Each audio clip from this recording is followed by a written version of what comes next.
At least it was rather expensive, so. And the crowd hushes. Okay, I'm getting the mic over here. Good late afternoon, everyone. Welcome to the Town of Hanover Select Board meeting of, what is today? How about February 27th, 2023. We're here tonight in the boardroom to have some fun and do good work for the town. As always, the first order of business is public comment. I hear no public comment. Second order of business is I open a public hearing and I move to accept unanticipated funds from the State of New Hampshire in the amount of $219,869.96. Wow. Representing a one-time bridge payment from additional highway and bridge funds. Mr. Kabaki, would you join I'll us? second them. Are you opening it or? No, I move it. And So you I'll go a second it. Thank you. Nancy will be joining us shortly. She double booked for the little bit, but she should be here momentarily. Peter, we've been through this once, but maybe just a quick one this time. Sure. This was additional appropriation that the state had found some money, and it's can't be used to offset planned work or current budget items, so it has to be used for something we didn't actually budget for. And I have something to spend on, of course. So just for the audience, we reviewed this at our last meeting, and we set the public hearing for tonight. It's also a budget hearing, so we're going to move relatively quickly. No one for the public. Any questions? Board, are you ready to vote? All those in favor? Aye. Opposed? Thank you very much. State of New Hampshire. I close that public hearing. I love to do this. And I open a second public hearing. And I move to accept unanticipated funds from the Lead Service Line Inventory, LSLI, and replacement plan for large community water systems grant in the amount of $50,000 to complete a service line inventory and replacement plan and to authorize town manager to execute all necessary documents. Is there a second to that motion? I'll second. Bill seconds. Peter, you're on. Sure. This is also money that came from the EPA. When the EPA passed the lead and copper rule back in 1986, they exempted lead services if you treated your water, and we have some old lead goosenecks and brass services in our system. We treat our water. Even though we do, this is a program where they require us to actually identify where all those potential lead services are and have an inventory, then come up with a plan on how we are to phase those out over time. So this will play into the project that we will bring forward at town meeting this year too. But this is part of the inventory that we need to do throughout the whole system. And we have a pretty good idea of what's on the town side, but what's on the private side, we don't have a very good handle. That's what people did on their own property. So we have to do that. And there's money to do. This is what this funding is for. Board, any additional questions? Does your staff do this work, or is it a contract? It'll be a combination of staff and contracted work, depending on what exactly we need to do. Okay. At this point, it's probably going to be a lot of staff work, knocking on doors. When we have a period of time, we have a window to get it done by October 16, 2024. That's when you have to have all the inventory done and then a plan developed. And this is the plan to actually develop that plan. So a lot of it will be done by staff, but there will be some things that we just don't have the equipment or the time to do. Okay, thanks. Other questions? Hearing none, all in favor? Aye. It passes. I close that public hearing. I open another one. And I move to accept unanticipated funds from ARPA Asset Management Program grant fund in the amount of $90,000, $30,000 under the stormwater category and $60,000 under the wastewater category to develop stormwater and wastewater asset management plans and to authorize town manager to execute all necessary documents. Marcus, you want to second that one? I'd love to second that one. All right, rounds out the house. Peter, you're on. Sure. This is money that federal government gave the state to allow communities to actually develop plans on what they have for assets, look at replacement plans. We have some good information, but we don't really have an asset management plan for all of our infrastructure. We don't have anything for stormwater. This is a way to start with stormwater. This is only a portion of it. There's actually pockets of money that will come in future years that will allow us to do other sections of community, which involves not just looking down a catch basin, but like videoing and assessing condition and doing hydraulic models to find out where we may have some deficiency. So that's the stormwater part. And the wastewater part will be not just the underground assets, the pipes, the manholes, but also pump stations and part of our facility. It'll cover that, creating plans. And we do have a plan, but this will actually give us a more standardized plan that can actually allow us to get additional funding, additional grant monies as we look forward. Good, thank you. Board, additional questions? Hearing none, all those in favor? Aye. Lots of good planning dollars out there. Yes. Well done. Happy to hear that. Yes, well done. It's the first time ever, so I know. we'll take advantage of it. ARPA. Okay, I close that public hearing. I gotta put away my gavel. And for the viewing audience, you may think we're going a little bit fast on these, because we are. We reviewed these at a prior meeting, and we have a busy agenda tonight, so yes, we are going fast. Minutes of February 6th. Any additions, corrections, or deletions? I move we approve the minutes of February 6th. I'll second. I had no comment on. No, you're good. Okay, all in favor? Aye. Aye. They are passed. Administrative report. Administrative report. I will spare you the details of that because I'll be doing a lot of talking in 2 minutes. Okay. Any select board reports? No. Nothing to report. None, okay. Any other business? No. We are ready to do our budget presentations. Wow, that was good. And first up is Alex. I guess I should say, first of all, I should give a thank you to the department heads and Alex and Alan for pulling this together. 6-8 weeks ago, if I was an odd taker or an odds taker, I'd be, 20-80, something like that. Then it got to be 50-50, and then 80-20, and here we are tonight. So, well done. Thank you, Congratulations. department heads, everyone. And we have a very different format this year, so we're all experimenting with it, and we're off for the ride. You're on. Okay, thank you, Peter. Appreciate it. And so what we're going to do tonight is walk through a couple kind of introductory comments about what the budget process is, which is, as Peter mentioned, a little bit different than previous years. And then we're going to jump straight into department presentation. So the first note for tonight is that this document, which is a set of slides that are available as PDFs on our website, along with a Microsoft Excel sheet that we are working on updating, but is basically our budget. These are what we would consider draft materials, so that means that we are not proposing a budget tonight. This is not a final budget. These are not authorizations to spend, of course, or anything like that. We expect a number of slides and different points of data in here to be updated, and we tried to note that where we know that's going to be the case, but of course there's areas where we know where we don't know it's going to be the case, and so we've gotten some feedback already from Finance Committee, some others, and so anybody who has that kind of feedback, giving that to us will help us turn what we've got tonight into the actual budget for March 20th that will then move on to town meeting.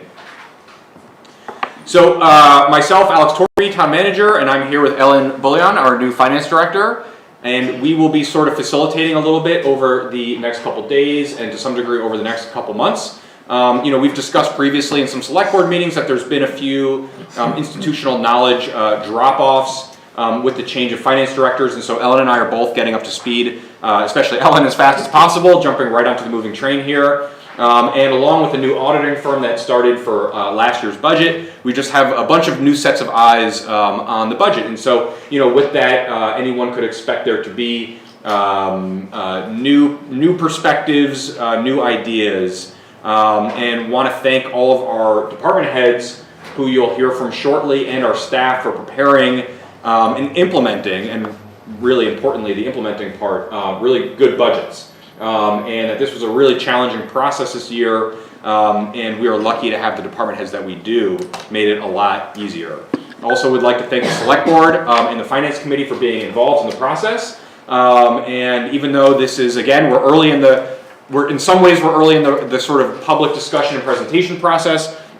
Some of us have been working internally for a while, and I think this is also the beginning of some more conversations about just kind of where we're going in the future. And so we just appreciate everybody's role who is participating in that. And of course, all of this is meant to help inform the community as much as possible, so that when folks head towards town meeting, they feel like they know the budget and all their questions are answered, and they know everything as much as they want to. And let's not forget to introduce Clippy. So many of us may remember Clippy as the not so helpful Microsoft Office assistant from back in the day. We're going to try and change Clippy's reputation here. And so basically everywhere in these slides where you see a picture of Clippy, there should be a link that will take you to more information about whatever it is that you're looking at. So all of our department budgets are available in a spreadsheet that I mentioned. Some of the historical data we still need to clean up a little bit, but all of that is online. There's going to be some additional videos, additional spreadsheets that will show things like our fund balance history and debt service schedule and capital improvement plan details and things like that. So if you see Clippy, that means that there's some links that you can click on to head to our website that we're just starting to put all this documentation on. So before we move on, just a reminder, the presentation slides are draft materials that are meant to solicit feedback and questions and information so that we can incorporate them into this. The Excel spreadsheet, I've mentioned that some of the historical data is not totally easily readable or accurate yet. We're working on making that changes this week, which we think we'll be able to do. And also, of course, this is Ellen and I's first budget in Hanover, so we have a really great team around us that has helped a lot. But also, as Peter mentioned, we're trying a new process and some new formats here, and so any sort of feedback is encouraged and appreciated.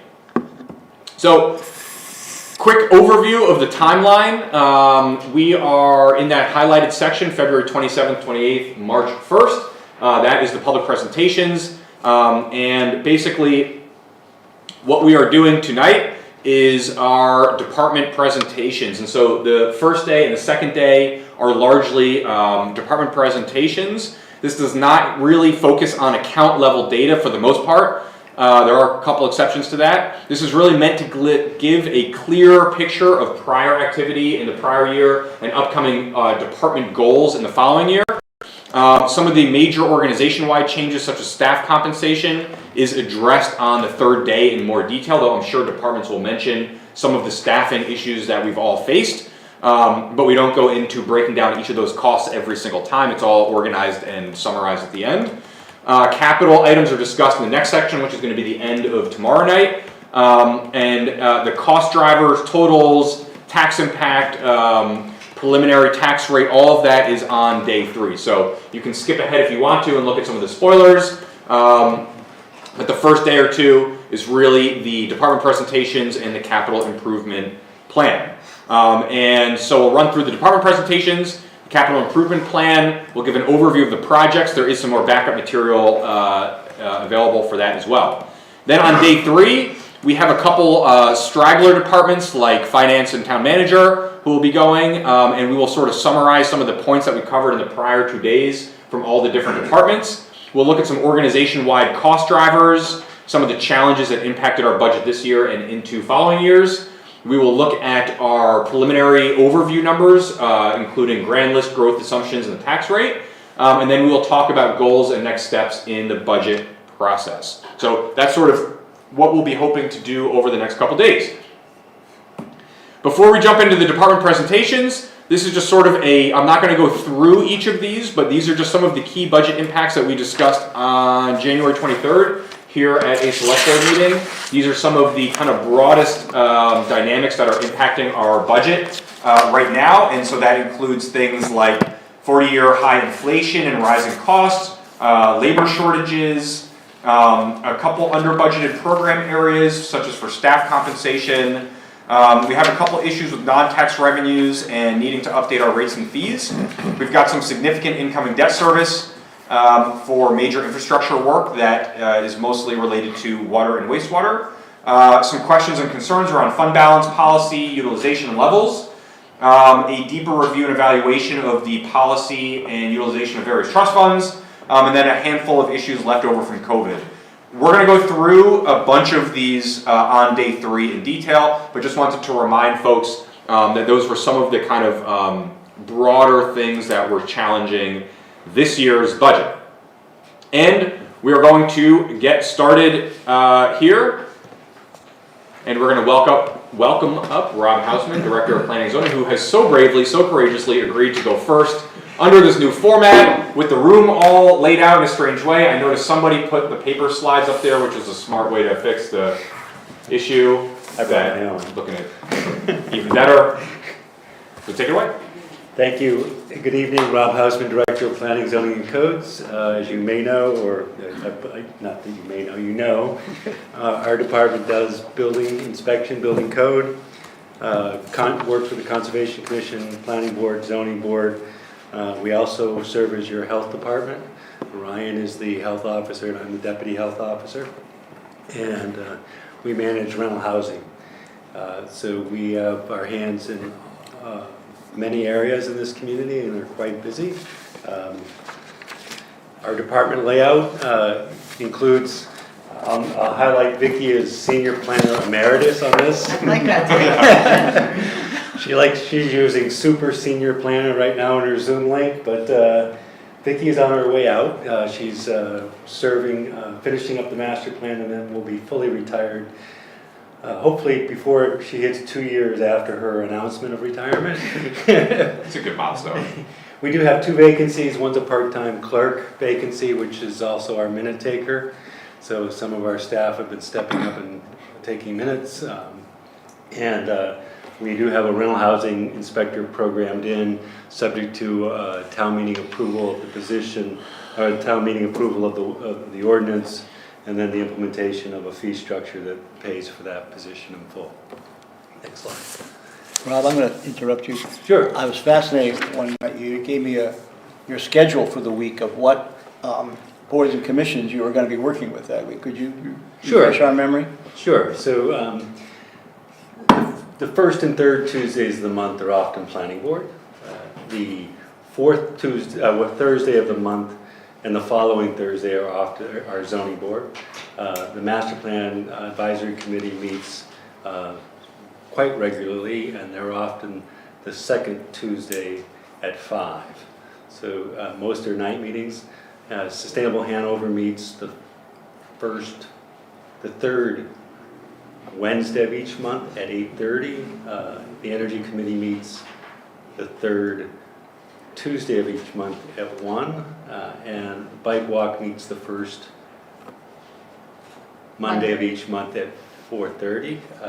Advanced Transit, I happen to represent the town on Advanced Transit. We meet once a month, and I also chair the Planning Committee for Advanced Transit. I'm also on the Upper Valley Transportation Management Association Board.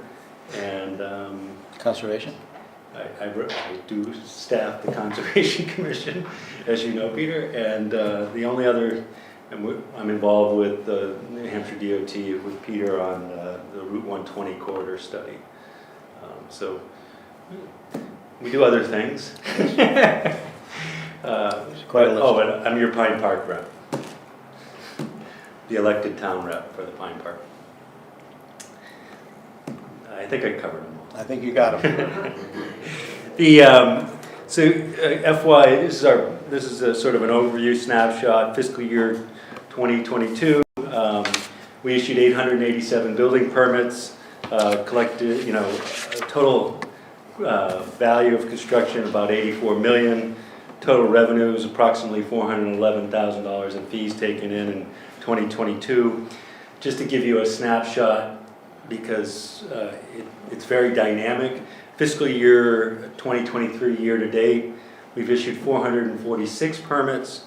It's $114 million worth of construction, so we're substantially higher than a full year last year, and $733,000 in revenue year to date. What's important to know is we often take this revenue in 1 year, and the project will take 2 and 3 years to complete.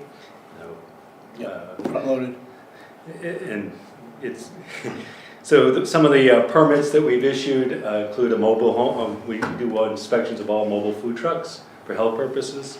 We did 15 rental housing registrations, 21 New Hampshire DES issues that we address. We inspect schools, daycares, senior centers, any licensed agency is inspected by us, and that's what that number represents. 89 enforcement actions, meaning there were violations detected and corrections had to be made. You know, total again of the total permits processed, 834. There's a discrepancy in fees, as I mentioned, but 602. We're trying to strike the data collection on in the finance versus our software package. The number on the left column is our right column is our software package, which is, I believe, an accurate representation of the numbers we've collected for fiscal year 2022. Code inspections, this is a big number. Ryan and Shane were out 730 times on job sites. Our Dartmouth projects often are dedicated weekly inspections. The magnitude of those projects are so large that you can't say, okay, we're just doing rough-in plumbing. It's weekly inspections to let them move to the next stage of that element. And we block out a week, you know, a day a week for each of these large projects to be on site doing these inspections.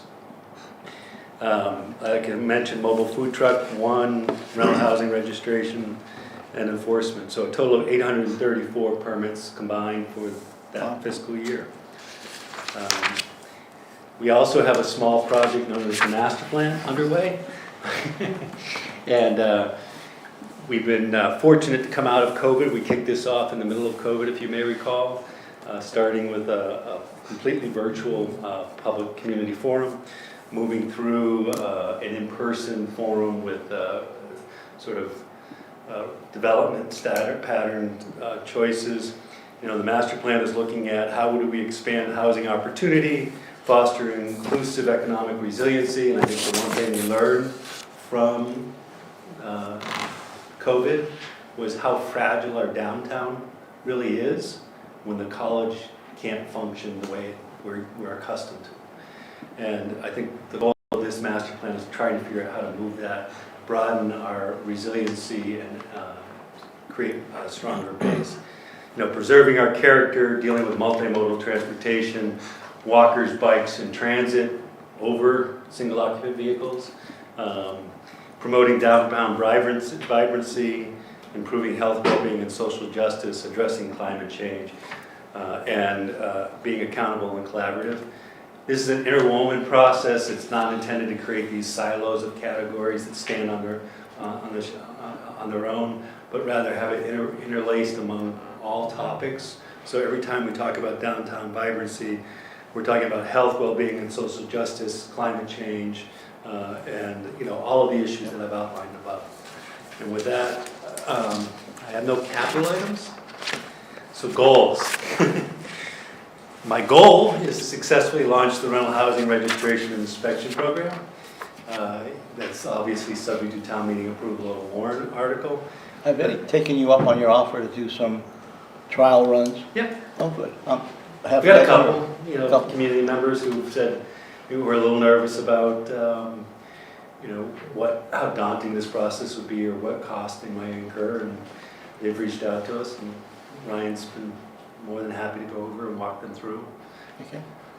And that's gone reasonably well? Yeah. Good. Assist the town manager with special initiatives. Obviously, there's several projects that Alex is working on, and trying to assist him where I can with the resources that we have in-house and the institutional knowledge that we have. Manage, hopefully, the implementation of the Mink Brook Community Forest Workforce Housing Project from the town side. There's some issues we need to resolve. One is to grant the board authority to sell that land to the Twin Pines, and obviously within the confines of what's permissible through zoning and what's acceptable to the community, work with developing a vision for that property, and then implementing that vision with Twin Pines as our partner and ultimately owner and operator.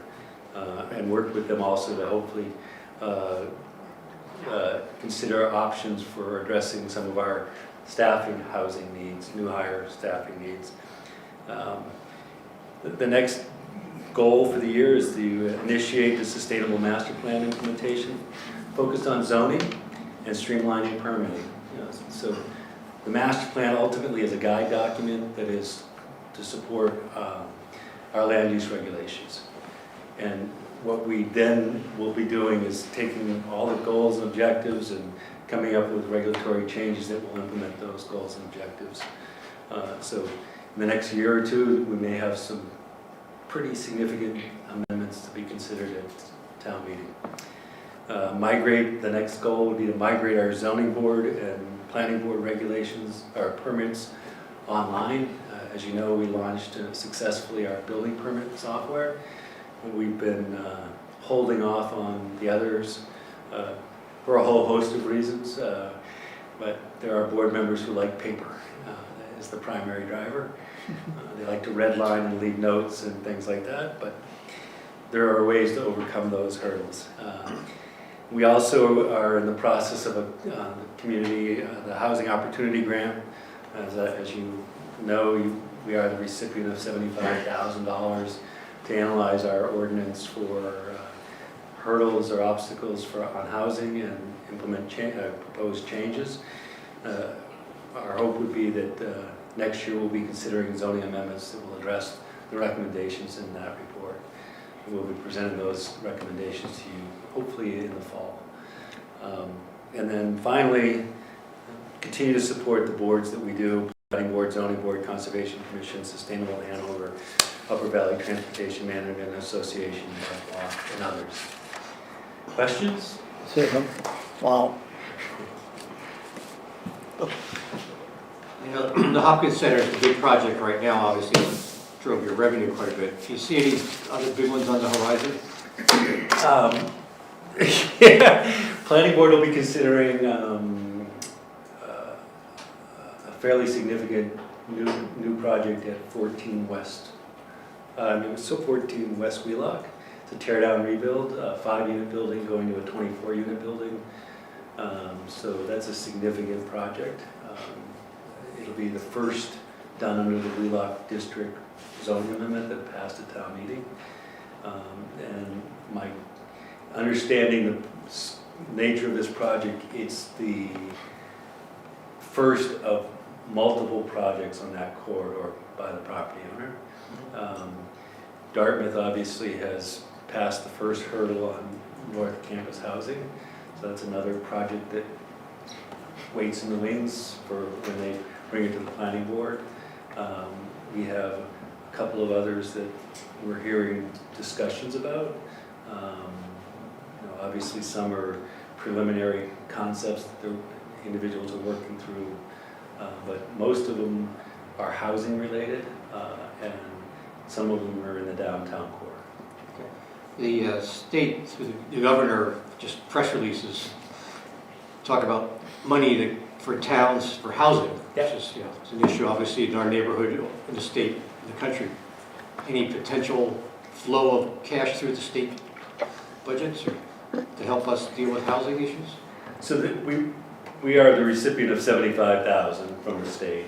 We expect to go back for another $75,000 to assist with the zoning rewrite. The streamlining of the permit process will open the door up for us to receive $10,000 for every dwelling we permit through an expedited process. That would be town monies. And Alex and I have talked about the idea of using that to seed workforce housing type projects to help offset costs, to bring down those cost multipliers. So there are opportunities that we can take advantage of, but we have to make changes to our system in order to receive those funds.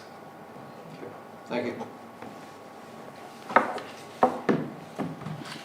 John, Well, I just look at the workload and think there's not enough staff in your team to do all that you're proposing to do. And I know we have no money for more staff, but I just think it's important to note that to have one or two people attending all of those meetings plus putting in a full day, that's a lot. And I commend you for your work, but I also think that as we're looking at this budget, we should be really cognizant of we need good planners in this town because a lot of things are changing. And taking you off on special projects or your staff, I think it's important. We want to do a lot of things, but I think we also have to make sure we have the capacity and we don't burn out our staff. So Peter, you started this. You had Rob list all the meetings he goes to. So I just want to make sure that we're keeping track of this stuff. There's some discussion later on about that issue in general. Anything else? Thank you. Any Thanks. questions of Rob? Sorry.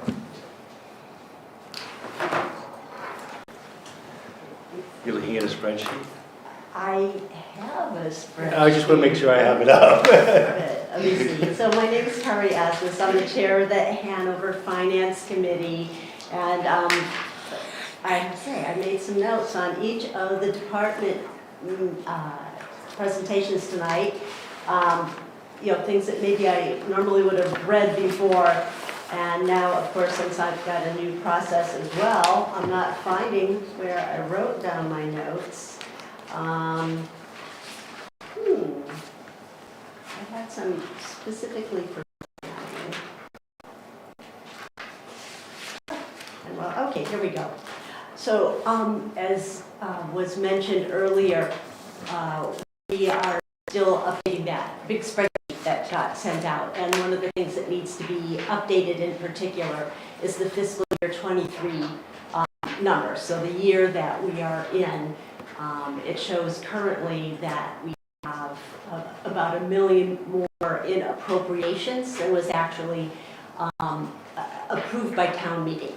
So there have been some of us who are trying to figure out, budget to budget, what is the increase in each line, but because we don't know what the fiscal year 23 numbers are, we're kind of guessing where the growth is. And one of the places where I could see that there was a difference between the budget that was adopted and now the revised in the spreadsheet was in the area of planning and zoning. And what we saw that there's an additional $89,000 now in the revised planning budget. And I could see that because the S-125 flex plan has been added to your budget, that was $59,000.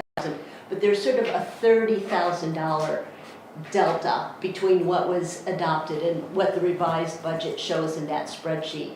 And there's just so many numbers, and I wasn't really able to tear out where. Do you know where that additional? So I was a comment or two. I mean, it's going to be really hard to compare because it's not a $30,000 difference. It's 100. I mean, there's a few different changes, and I don't know. Was the rental housing inspector in the FY23 budget? Yes. So that was $100,000 Yes, for it that, is. Yeah. right? I mean, we can pull it up and try to look, but I think it's going to be hard to compare year over year right now. So I Unfortunately. can talk to, we have 3 line items that haven't been acted on. One is the rental housing, there's salaries, Vehicle and and supplies. supplies. And then there was a second vehicle that we haven't acted on. The vehicle, there's a vehicle that we were supposed to purchase that has not been purchased because 1, it wasn't available, and 2, the price went through the roof because of COVID. Yeah. It's still in the budget. My hope is that we're waiting for information from Public Works for an alternative vehicle that meets the same needs. What we were looking at was a hybrid Ford Escape, all-wheel drive. The price went up substantially. And now we're actually looking at a Maverick hybrid, Okay. pickup style, However, there is no inventory. And our fleet manager doesn't want to even commit to it till he knows how serviceable they are. I was gonna say, that sort of sounds like that could be 30,000. So then in terms of the fiscal year '24 budget, it does look like full-time salaries would be going up by 100,000. And again, the housing, the rental housing position and administrative assistant, I think, is in both. Yes. So could you, and then the part-time salaries are going down by 40,000, and I'm sort of thinking that would be our super senior planner. Yes. But could you address the $100,000 increase in salaries? Is that a position or just? So beyond that, that's the staffing costs that have been, that we've applied to every department, and that's based on that we're gonna cover on the third day in more detail, but that is based on a 5% cost of living increase for employees, employees getting their step eligibility, getting the step that they're eligible for on that new 5%. And there's a list of about a dozen things. Most of those are not in each of the department budgets, but the staffing costs where the cost of living increases and the steps go, those are going to be in each department S&W line. And then there's additional compensation that's being provided and benefits for staff next year, and those are most of those are not in each department's budget. Okay, and where would those be? Those are all in day 3. There's a table of all the different staffing costs listed out. Okay, all right. Well, I just also, just to be clear, that fiscal year, 23 numbers, I mean, we expect that numbers can move from line to line, but the bottom line is just bigger by $1 million, and it's just hard to know where that came from, and that is of interest. So I was going to say another line that caught my item, it said card merch fees up 13,000. I think that probably means credit card Correct. fees, and it went from 2,000 to. You're asking, so I'm going to share a little secret. Yes. I rely on others to give me certain data, and I suspect that Ellen is still trying to work through where this information came from. Okay. And I don't want to throw Ellen under the bus in any way, but No. what I do know is that we pay a vendor to deal with our credit card payments for our building permit software. And that's that's the cost. I don't know what whether we got notice that there's a. I don't think on our end, we can look into where, so you're saying you didn't enter that, that's not your number. I can look to see if I did enter it, but I rely on certain, I'll go back and break it down and get back. If fees are up with I mean, if How you're much money are we collecting talking more about? money, then What are we talking about? 13,000. Let me look at it and get back. Yeah, to and Rob, we'll look Yeah. into it, yeah, we'll And look I'm into not it. asking about anything that's under 10,000, but again, this is information that normally would be written up, and you'd be able to see the column that says, dollar increase, percent increase, and to keep the same level of understanding of the budgets, I'm just asking these questions. So the service charge is based on a percent of the overall fee, so the more monies we actually collect, the higher the fee is. Yeah, so that could be part of it. And then I think that I saw for fiscal year '24 a $50,000 consulting fee still. Is that a continuation of the master plan, or do we have something else that we're doing? So the master plan is fully funded and completed. The next task will be the rewriting of zoning. Okay. And one of the elements that I'm really focused on is making sure the zoning is capable of being presented and understood by the community. So it's going to be graphic based. Okay. And we need to hire a professional to do that kind of work. In addition, I built into this money some engineering services to do things like concept designs for Meekbrook Community Forest and other places, so we can have a conversation about this is what 10 units look like, this is what 15 units look like, here's a concept of a unit type that we're looking at. and engage the community actively in how we shape that project. So that will definitely be important. So let's see, Conservation Commission, not a lot of information on that in the spreadsheet. And we had the problem this past town meeting where the current use money didn't go in. And I'm thinking that the warrant article reads that this town meeting, we are appropriating the money that was collected in fiscal year '22. So we should have that number by now. So I was wondering whether it made sense to put in the actual You number. don't have it yet? Well, most years we would. Yeah, I know. Yes. So Ellen is doing yeoman's work in trying to mine this data at my request. Yeah. And one of the difficulties is actually getting access to the statements. So we expect to have that. As soon as we can get it to you, we'll get it to you. That's great, but I was just saying, for years, we've always just put in the placeholder of $5,000. Yeah, yeah. And if we could, since it's something that was completed last June 30th, put in the real number, then that maybe would make things easier when drafting the warrant articles. We will get the real number in. Yeah. We just don't have it yet. Okay, all right. Well, I appreciate the, one last. So most of you, we talked about how inflation is driving so many things, but so many of your line items are just flat, Yeah. not reflecting inflation, and you're comfortable with that? I run a fairly fiscally conservative department. It's materials and salaries. And if the salaries line item is addressed properly, and we're moving away from paper in theory, we should be seeing either a flat or decline in paper expenses. We do host one of the 2 copiers in Town Hall and pay for that unit. So that is a line item that you'll see in there. Yep. And I'll add to that, one of the things that when department heads and I met very early on last year to talk about the budget this year, we talked about the challenge that we knew we were going to face, in large part due to a pretty big chunk for staff compensation. We talked about just being, as like Rob mentioned, sort of as conservative as possible. It's not the best thing to do. I mean, we wish we could increase every line to kind of keep up with inflation exactly, but I think what a lot of us prioritized was making sure there were funds available for the staff side, which really you can't play with the way that you can with if you're moving things online, if you can be a little more efficient, if you can print double-sided instead of single-sided, like there's little pieces there that are not huge numbers at the end of the day, but do make a difference. And so I would say that the budget that we have in front of us for the most part, for most departments, department heads are,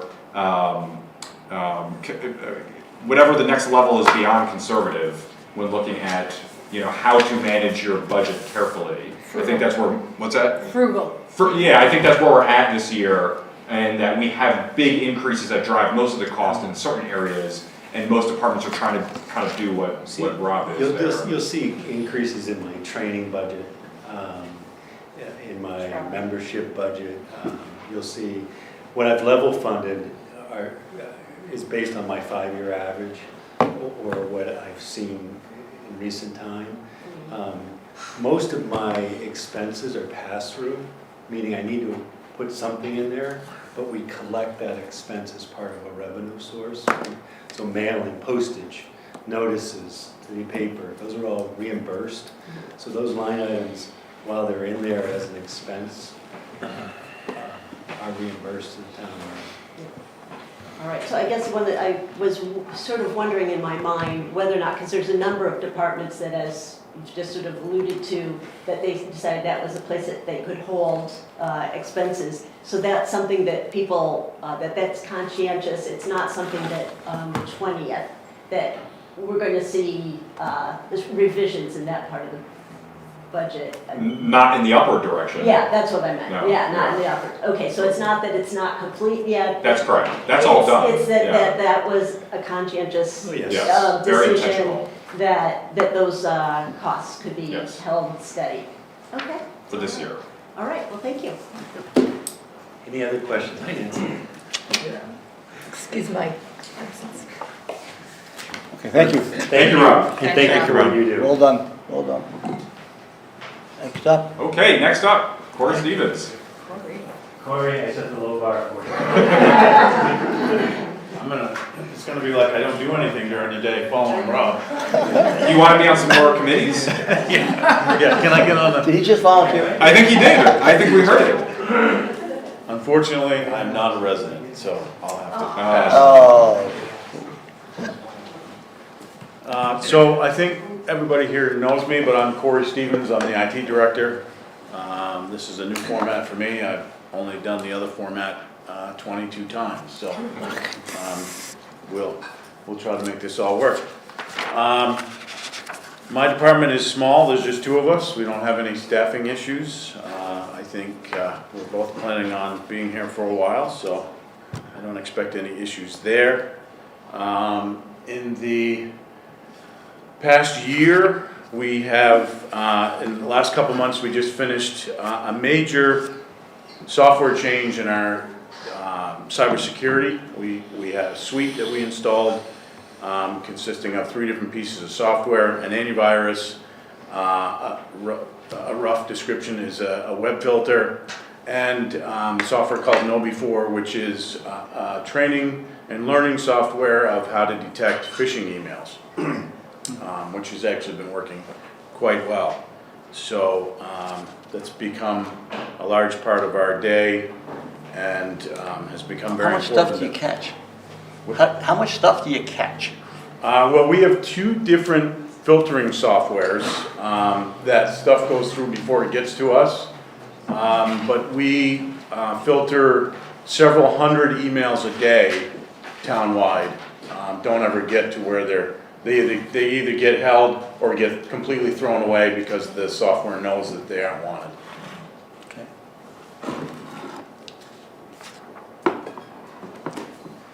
Let's see. So in the budget, we actually, the overall budget I believe is down by a little bit. And that's mostly from shifting costs from one place to another. We had a website update that we're working on currently. Hopefully within the next few weeks to month, we will have the new site up and running. We're finalizing that. Cross my fingers, because every time I think we're gonna get there, it gets kicked out a couple weeks. So we're working hard on that, and that'll come into play. So the cost for that was in last year's budget, so it won't be in this year's budget. Some adjustments to actual software costs for maintenance. Over the years, software maintenance tends to jump a couple of percent, 5%, and sometimes that doesn't get picked up, the actual number, it gets just brought forward. This year I attempted to make all those numbers correct, so some of those numbers have fluctuated a little bit.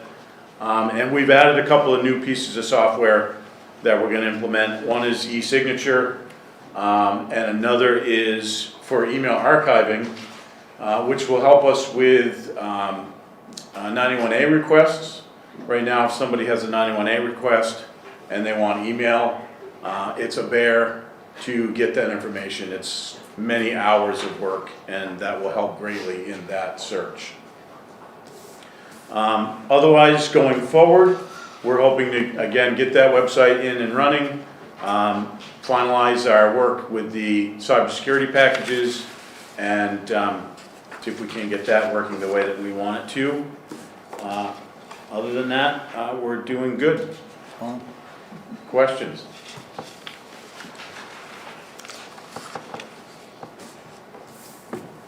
I don't have any. No computer questions? And how many computers are shifting this year? 40, mid-40s this year. 40s. Yeah. About a quarter, it was about 205, 206 in town, so about a quarter every year for a 4-year cycle. Each of those takes? Each of those to set up and get ready and then do the transfer is about a half a day. Yeah. Yeah, so that's fast, actually. Yeah. That's fast. Well, we've got it down, I think, to a science, so. Okay. Norm? Any question? Others? Kiss. So So again, sort of looking at this spreadsheet and listening to the last answer, I just noticed, that trying to do a budget to budget comparison, it looks like the salaries are going up by, 2% and that the flex plan is flat, even though that's going up. I think the not to exceed number is 10%. And I was just wondering if those were the correct numbers in this spreadsheet. We can double check. Yeah, I'm confident in the compensation. It is based on where we are today with the planned Yeah, increases. so because of the last answer was that there was a 5% COLA. And I think that these are showing a 2% increase, which could be steps. Well, it's a 2% increase to last year's budget. Okay. But this year's budget is built on current compensation today, Yeah. plus any steps between now and the end of June, Right. plus the 5% COLA, plus the phase steps. So all of that is built into the numbers that you see here. All right. We will go back and take a look at the flex Yeah, fund. I mean, and then just also the flex plan. I mean, wouldn't it sort of be that if that's, isn't that a sort of 10% increase for all of the, basically every employee, based on what they're getting now, that it be what they're getting now plus 10% for next year's? Okay, all right, thank you. Any other questions? Thank you. Thank you. Well done. Amazing amount of work.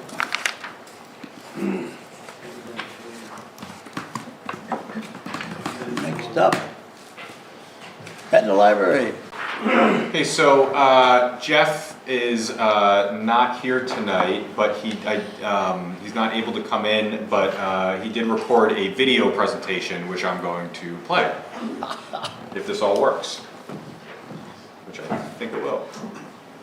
Hey everyone, my name is Jeff Mitzler and I'm the director of the Etna Library. My apologies that I can't be there in town hall tonight. COVID recently hit my son's 3rd grade classroom very hard. He brought it home with him and now the entire family is sick. We're hanging in there though and eager for this to be behind us. With that said, thank you in advance for taking the next few minutes to listen to where the Etna Library has recently been, where it is now, and where we hope to take it in the future. As with all the presentations tonight, you'll find on this slide a link directly to the Etna Library's portion of the budget document. To begin with, our library goes by 2 names, and I think both are equally important. The official name is the Hanover Town Library, as it was the first library for the entire town of Hanover. The original part of the building dates from 1905, and an addition was added in 2013. More commonly though, our library is known as the Etna Library, as it's proudly located within Etna. The library serves as a core of the Etna community and as a key gathering place for its residents. There are numerous aspects that make the Etna Library unique, such as its historic charms, rural setting, and unique programming. These elements of the Etna Library combine with the Howe Library's larger size and more modern amenities to offer Hanover residents the best of both worlds when it comes to libraries. I believe that the cooperation between Etna and Howe Libraries benefits all residents. An example of this is our courier system. The Etna Library manages a network of couriers so that there's a courier going between Etna and Howe every single weekday. I've heard people assume that since the Etna Library is so much smaller than Howe, that the courier system must see mostly Howe-owned books being transported to Etna.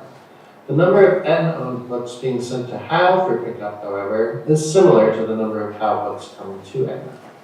Between July of 2021 and June of 2022, for example, the Etna Library sent 1,890 of its books for pickup at the Howe Library.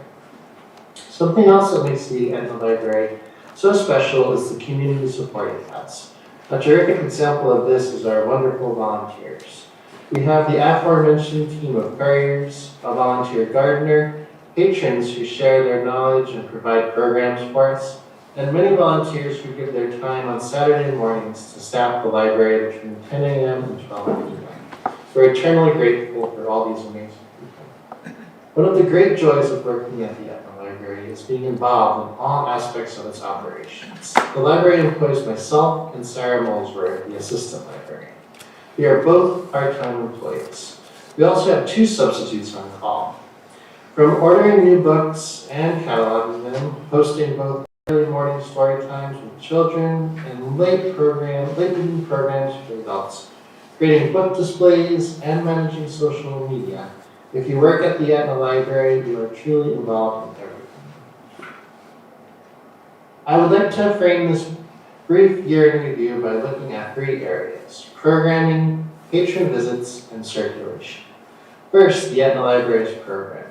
In fiscal year 22, the library's programs included pumpkin decorating, and here in the photo you can see Timothy, who is one of our Storytime regulars, proudly showing off his pumpkin. We hosted a Gaelic music concert, author Anders Morley and his journey through Canada on cross-country skis, Etna resident and amazing photographer Jim Block on his trek through Nepal, a Dartmouth professor and Dartmouth students from Ukraine talking about Russia's invasion, and many more. Just since July of 2022 and the start of fiscal year 23, the library has offered over a dozen additional programs, including a magic show, local authors, and craft events. Ongoing groups and programs include our twice weekly story times, our knitting club, 2 book groups we support, and the annual summer reading programs. Next, we'll look at patron visits.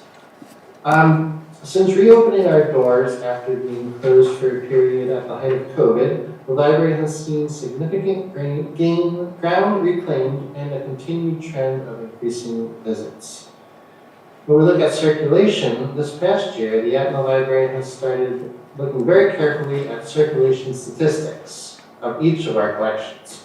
We've expanded key collections such as kids' graphic novels and that have surged in popularity. We were also the first library in this area to offer circulating video games, a new collection that has brought in new visitors and generated much interest. Circulation of Etna physical items increased by 10% from fiscal year 21 to 22. And when we examine June 21 through January 22 versus this current fiscal year so far, circulation of Etna physical items again increased, this time by an additional 15%. When we look at the Etna Library, I think it's important to compare its size to its impact. We are a small library that does some very big things. Every year, the New Hampshire State Library compiles and releases extensive data on all of New Hampshire's public libraries. This data is available for everyone to look at on the State Library's website. The most recent State Library data is from the operating dates spanning 7/1/2020 through 6/30/2021. Again, I want to briefly look at programming, patron visits, and circulation using the state data. When we look at the data for programming attendance, the Etna Library is in the 60th percentile for all New Hampshire libraries. For many years, the Etna Library has hosted more programs and had more successful program attendance than the majority of other New Hampshire public libraries. When we next explore the Etna Library's patron visits compared to other New Hampshire libraries, it's interesting to look at library size. In terms of size, when measured by area and square feet, the Etna Library is in the 9th percentile for New Hampshire public libraries. There are only a handful of libraries in the state smaller than us. Despite this, when it comes to library visits, the Etna Library is in the 35th percentile, drawing in more patrons than many other libraries larger than us. And you can see this illustrated in the library size versus library visits graph on the screen. To talk about size versus impact from one more angle, when we look at the number of physical items in New Hampshire library collections, the Etna Library is in the 22nd percentile. Out of the 211 reported libraries in this category, Etna has a larger print collection than only 45 of them. But when we look at the circulation of all print materials, the Etna Library jumps up to the 46th percentile. And this can be seen in the second graph. What this means is that of the total 211 libraries in New Hampshire reporting in this category, the Etna Library has larger print circulation numbers than 98 of them, even given the smaller, and often much smaller, size of our collection. You can also see from the second graph that the Etna Library circulation of children's materials is one of its particular strong points. Overall, the Etna Library's budget this upcoming fiscal year is very similar to this current fiscal year and likewise to recent years before that. There are a few decreases. We've removed $400 for auto reimbursement. Also, in this current fiscal year, the library was granted money in our budget to have DPW build us 9 new bookcases. This upcoming fiscal year, the request is to keep only $500 in this furniture and fixtures budget line in order to purchase library display stands, new lamps, and rugs. The primary budget line increase is in the part-time salary budget line. I'm requesting an additional 3 hours a week to be added to my schedule. The goal of this is to keep the library open for additional hours, to offer more people opportunities to visit the library at times that are convenient to them, and to allow me to have more time to work on tasks that would lead to better service, more programs, new groups, etc. Since I started as librarian, we already increased the library's hours by staying open until 4 p.m. instead of 3 p.m. on Tuesdays and Fridays. There is a school bus stop right in front of the library, and these additional hours have allowed children to stop into the library after school on those days. Those extra hours have been greatly appreciated by patrons, and I believe these new hours will as well. For other budget line items with requested increases, we're asking for an additional $50 for our copier costs, $100 for each office supplies and programs, and $150 extra for processing supplies. Most of these modest increases are in response to continually rising costs from vendors. We do not have any capital highlights to talk about for the library. For goals for the upcoming year, I wanted to mention some of the many improvements the library has already made in just the past few months. We've added a brew station with a K-Cup machine, many new toys and a toy chest for children to play with. The new bookcases once again have allowed the library to house many hundreds more books than before and to better highlight new and featured circulating materials. We have started and will continue looking carefully at circulation statistics for our different collections, ensuring that we're providing more of the types of materials that are in highest demand. We also want to make the most of our beautiful natural setting by launching the Lending Seed Library to make free seeds available for local gardeners and to those who want to learn about the important practice of seed saving. We'll be setting up a new and improved story walk that will feature storybook pages stretching back into the hills of Farm Park right behind the library. Additionally, the library has plans to work with the Hanover Historical Society and the Hayes Farm Park Committee to offer a variety of upcoming programs. Thank you so much for your time tonight. I would have loved to be there with you to take questions right now, but if you do have questions, please get them to Alex and he will pass them along to me, at which time I'll happily get back to you. Thanks again and have a terrific night.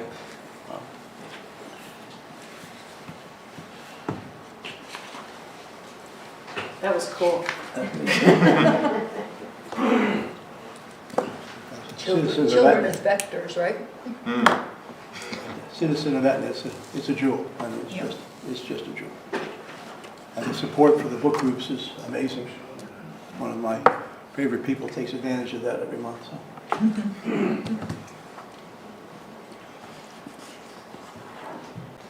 So. So Kari Asmus again, for whoever's taking our minutes, which I appreciate. I see that salaries are up, by about $10,000, and I think there was a note that there's a $5,000 one-time payment. I was wondering what that was about. What are you referring to? There's a little purple tab on the spreadsheet where you can read notes. It reflects, it says Ellen inserted it, so. It did, and those are one-time payments that are planned to each of the employees, and actually my note is incorrect because that has been changed and updated for some considerations, but it does include $4,000 for one-time payment, which would be for the part-time employees who would qualify for those. Okay, with the ARPA funds that we are seeing in a later slide. Correct. Okay. This is the one-time payment that's for all staff. Yes. Yeah, at different tiers. Yep, okay, and then I was wondering whether the new hours are the ones, I mean, we see in revenues that the Brissette Fund has supported some additional hours at the Etna Library, and now I'm wondering if, so, in 22 there was 3,800, and then I don't see it for the current year, but then it sort of looks like it maybe is showing up in 24, so I was wondering if the additional hours are part of the, the sort of the Brissette effect, where we try something, we see that it has brought in new people, and now is this just completely new? But is this an outgrowth of bad experience using the Brissette funds? From mine, I would have to ask Jeff for that, and we can get back to you. Okay, I'm not I sure just of the didn't know if history. if we had scaled back the hours and now, building on top, or, how. That's my knowledge, there's no percent money allocated for 24. this No, budget. no, there's not. So that's what I'm wondering then, is if we have decided that the general fund budget will pick that up. So Definitional. that's the question. Yep. Or if this is something else, a different initiative altogether. Okay. One more before we take a break. Assessing. Norm's gonna be efficient because, we're all. I'll probably be quicker than Corey. Budget's. Oh, he's not here to, He's skedaddled. let's see what page is that on? 41? Yep. 42? 42. Good evening. Hi, Norm. Everyone, I believe knows me, Norm Bernache, I'm the Director of Assessing. In a few days, I'll be, to make it 3 years. And I actually made it to 3 years. That means you're off probation. Finally, huh? Yeah. Well, there's really no big changes in our budget this year. This past, one of the things we're responsible for is, valuing all the real estate, some 3,600 parcels, a little over $4 billion in value, including exempt property. Kari and I were having a little conversation before, and right now, roughly it's about 36% of our property is exempt, which I think is bigger than Concord. It's probably the largest exempt community in the state. So we still have to value that property and keep tabs on it, because from year to year things become exempt, they become taxable depending on what uses Dartmouth puts them through to at that time. So we go through all that. We also do. It's not just Dartmouth, right? I'm sorry? In terms of 36% that is exempt, I mean, our conservation land is some of that. Yes, is yes, exempt, that's right? charitable, religious, educational. So there's, Is that current use as well? Current use is taxable. Right. It's just taxed at a Take a lower lower rate. Yeah. We're And sorry, also, Norm, what about Krell's facility? Do they they don't pay. don't pay? no, Federal US government government. doesn't pay. So there's a number of, Right. all I'm saying is, Dartmouth is, a lot of their properties are exempt, but there are a lot of other properties in town that are exempt too, that Right, correct. that we review. Yeah, right now I'm dealing with, was it New Hampshire Broadcasting? They bought the tower on Moose Mountain and they're like, why are you asking me these questions? Because they've never applied for an exemption. There are taxable entities on the tower, but they still have to apply for their portion of being an exempt charitable entity. I guess they're gonna probably claim educational, but it's more of a charitable. It's not what we call a traditional educational classroom type, which is where the education exemption comes from. But we're also responsible for reviewing all the charitable, religious, educational, elderly, disabled, and veterans, and solar exemptions. Elderly, we had some changes in 21 with the amounts they were qualified for, or the amount of exemption they got, and the income criteria that went along with that. We have veterans on the, it's going to be on the town warrant this year for just clarifying the language, and solar exemptions are going to be, well, we've been dealing with them because it was adopted in 2019, and so we've been taking in all those applications. And the bad news here is, and I was telling Sue this last week, and it kind of almost woke me up, and you folks are going to have to sign 100 plus applications at some point in time, because they have to be officially approved by the select board. So I'm just letting you know that that's the bad news. So How's your budget for signature stamps? well, we did when I was the director in Lebanon, we did have it approved and we stamped them. We had stamps for and we put those locked away. You know, we locked those away. So I don't know if that's an option here, but it could be.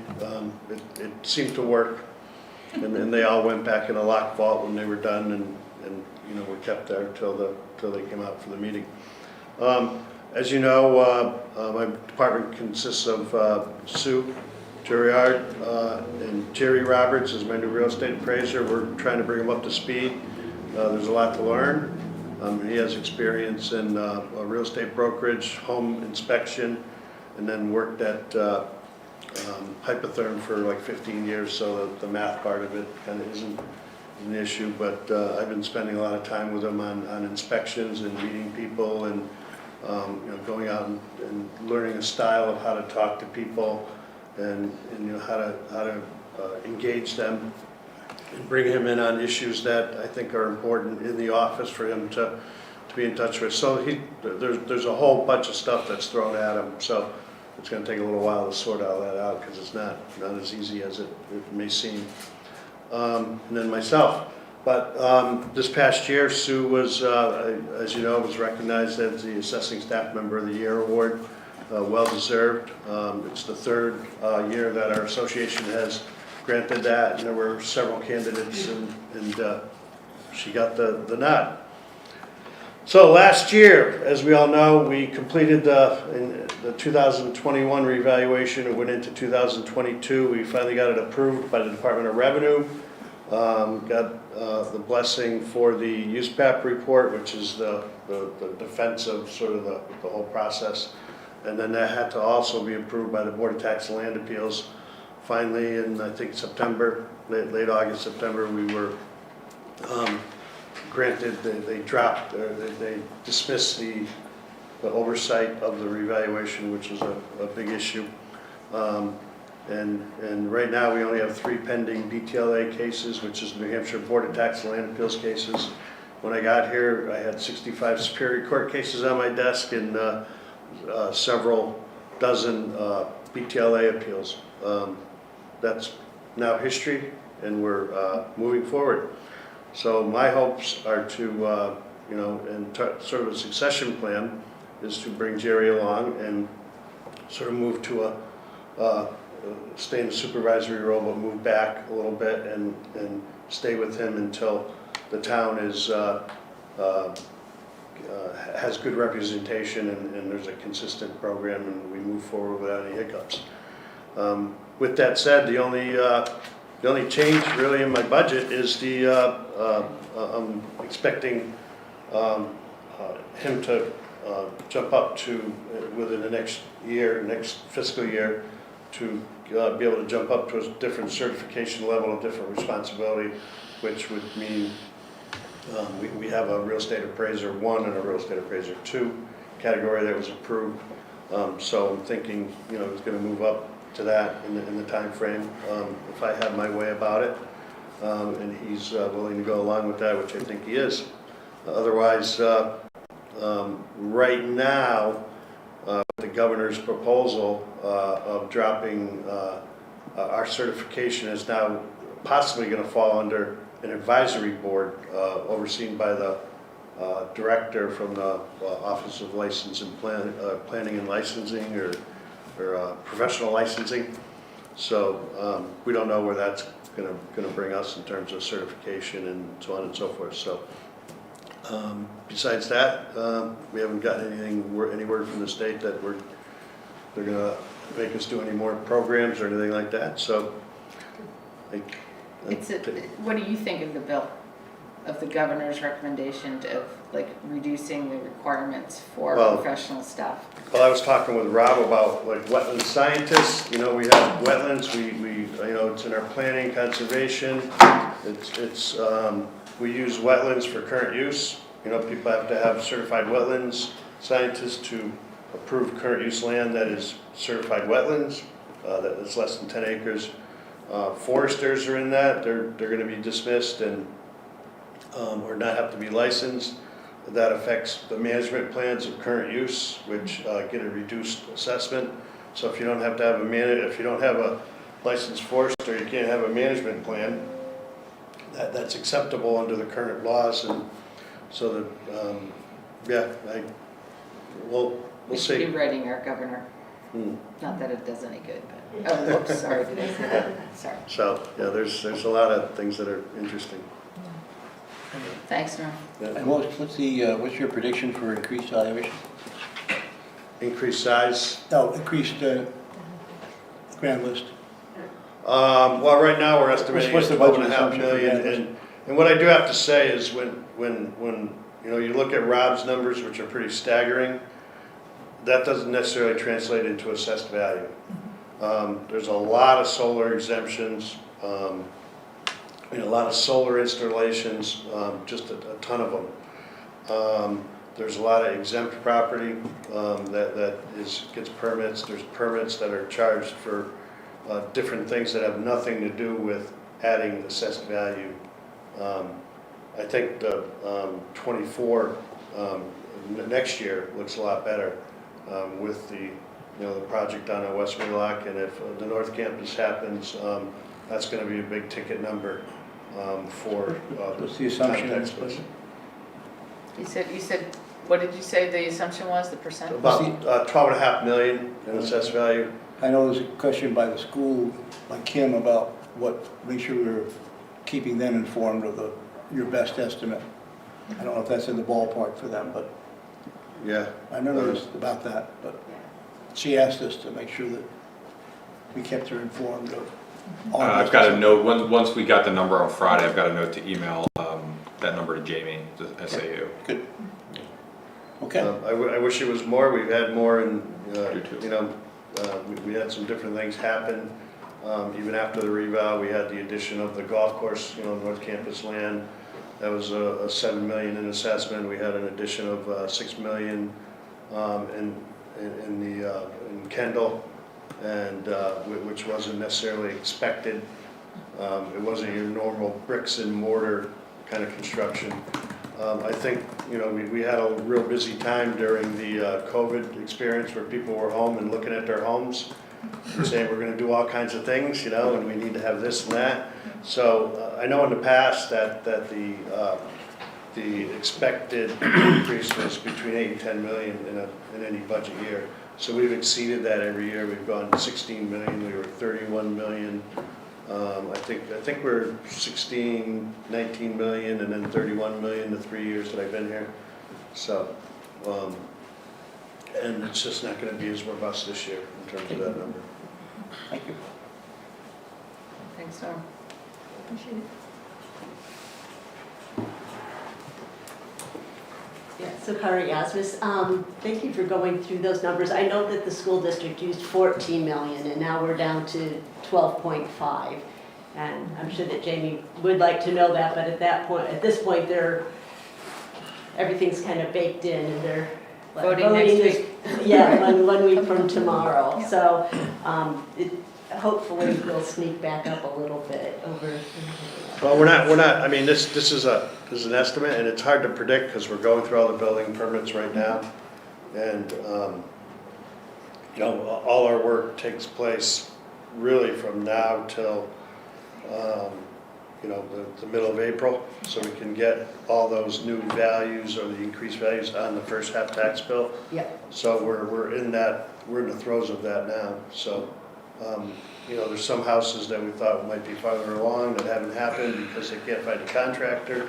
So even though they've been booked on the permitting side as being, you know, a house that's gonna be built, it hasn't been built yet because, you know, they haven't found the contractor, or they're waiting for their contractor they want to do it, That's interesting. so.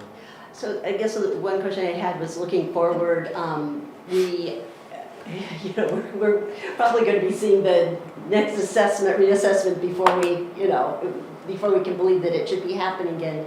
And in the past, we've reserved for additional staff time that needs to happen during that. And I see that we're not doing that this time, and I know we're gonna be doing a capital improvements plan in a night or two, but while Norm was here, I was just wondering whether you think that we're gonna see an uptick in staffing needs for the next reassessment, and if so, should we be reserving for that, or is it an amount that you think could easily be incorporated in your current budget?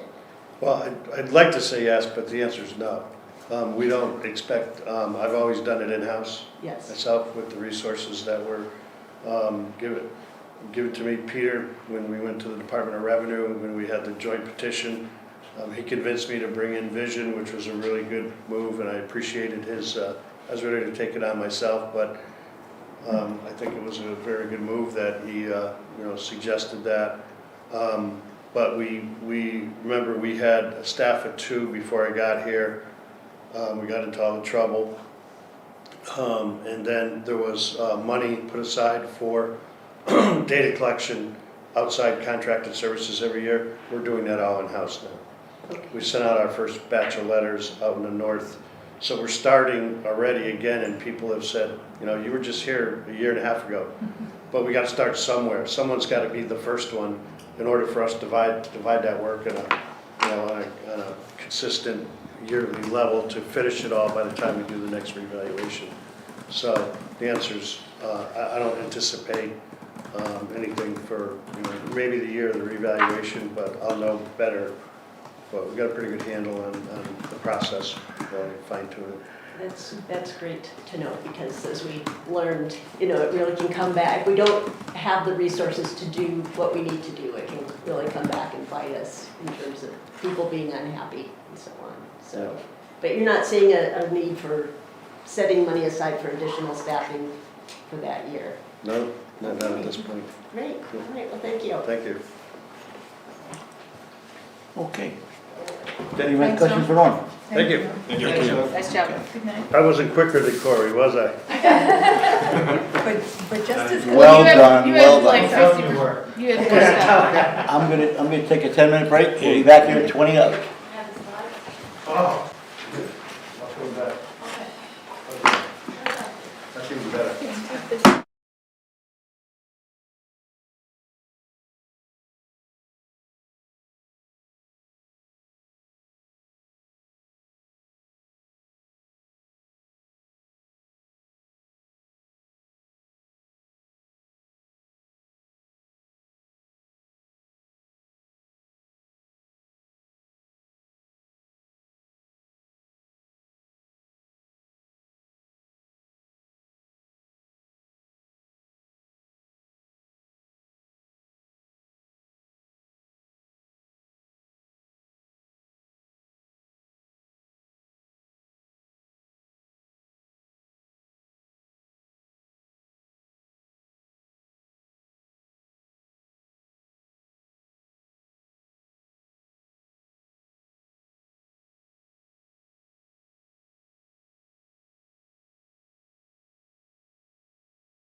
Go. Well, let me introduce my deputy chief, this is Mike Gilbert. Hello. Hi, Mike. My right and left hand man, thank you. And Mike's here to answer some questions too, if I can't answer them, or the two of us can't give them to him. And I'm Marty McMillan, I'm your fire chief. We're both your emergency managers. And I was very impressed with Rob and about the million things that he does, and I know he is very, very hardworking. But I want to throw that little guy out there. Mike and I each have a pager. We sometimes work 60, 70 hours a week. We work Saturday and Sunday. Those pagers are by our bedside. When duty calls, we come running. But we're not unique. This is part of our profession. We do it because we love to do it. And all our neighboring fire chiefs, whether they're volunteers or career, are always on a pager, and that's life. So when you want to go have an extra glass of wine or something like that, you go off duty or you go on vacation. And my favorite move there is going to the Caribbean and turning the pager off. It creates a little different world. I haven't done that in a while with COVID. Mike, would you agree with that? Absolutely. Yeah. Okay. So Chief, anyways, how many, what's that? your pager is on how many days of the week, how many hours a day? It's on 24/7. 24/7. Take it in the shower, in the bathroom, and it always seems to get caught at the wrong time sometimes.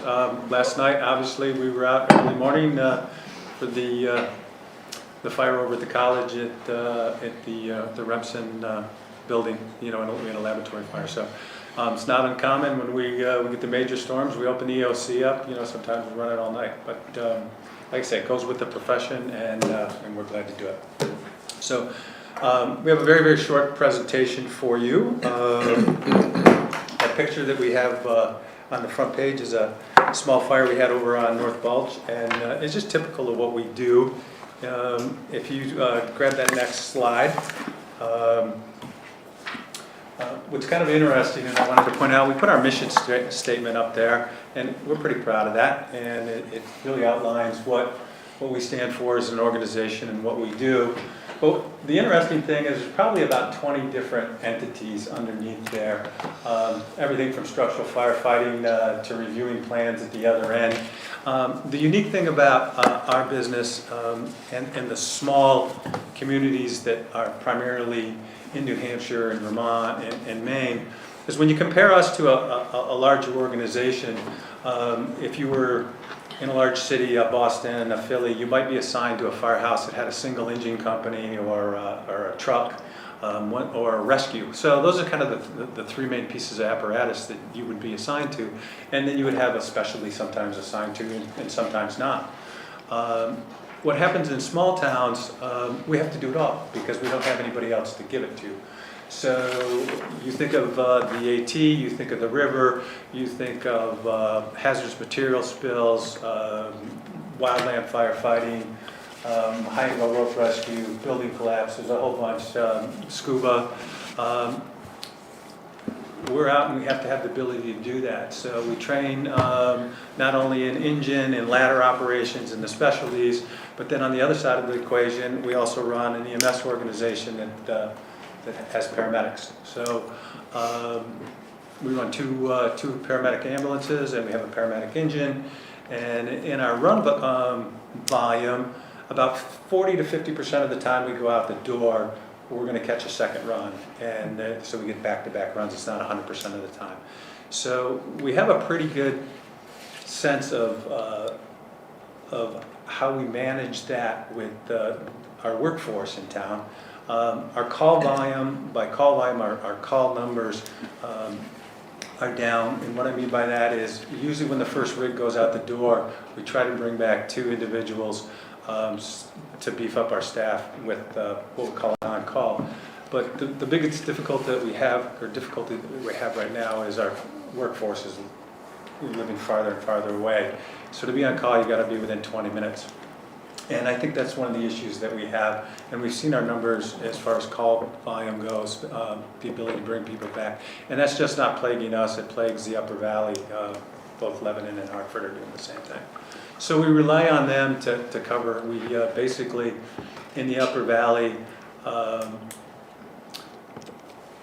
our almost one fire department, you know, we treat it as that from a mutual aid perspective, but we all have our own separate budgets and, you know, and workforce. So we need to regionalize. We realize that. That's a bad word in New Hampshire, but we quietly talk about it, and it really makes it work to get the manpower we need to handle these types of incidents. Next slide is Before our... you go any further, yep. Yep. Go ahead, Bill, go ahead. On your rescue call, big jump in the numbers. What's happening? So COVID really hurt us significantly. We saw on the EMS side of the business, and Mike jump in here if I think we were down somewhere between 300 and 400 runs, and partly because the college was inactive and I think people were at home, but we really saw our numbers taper off and our revenue stream on the ambulance side of the business drop.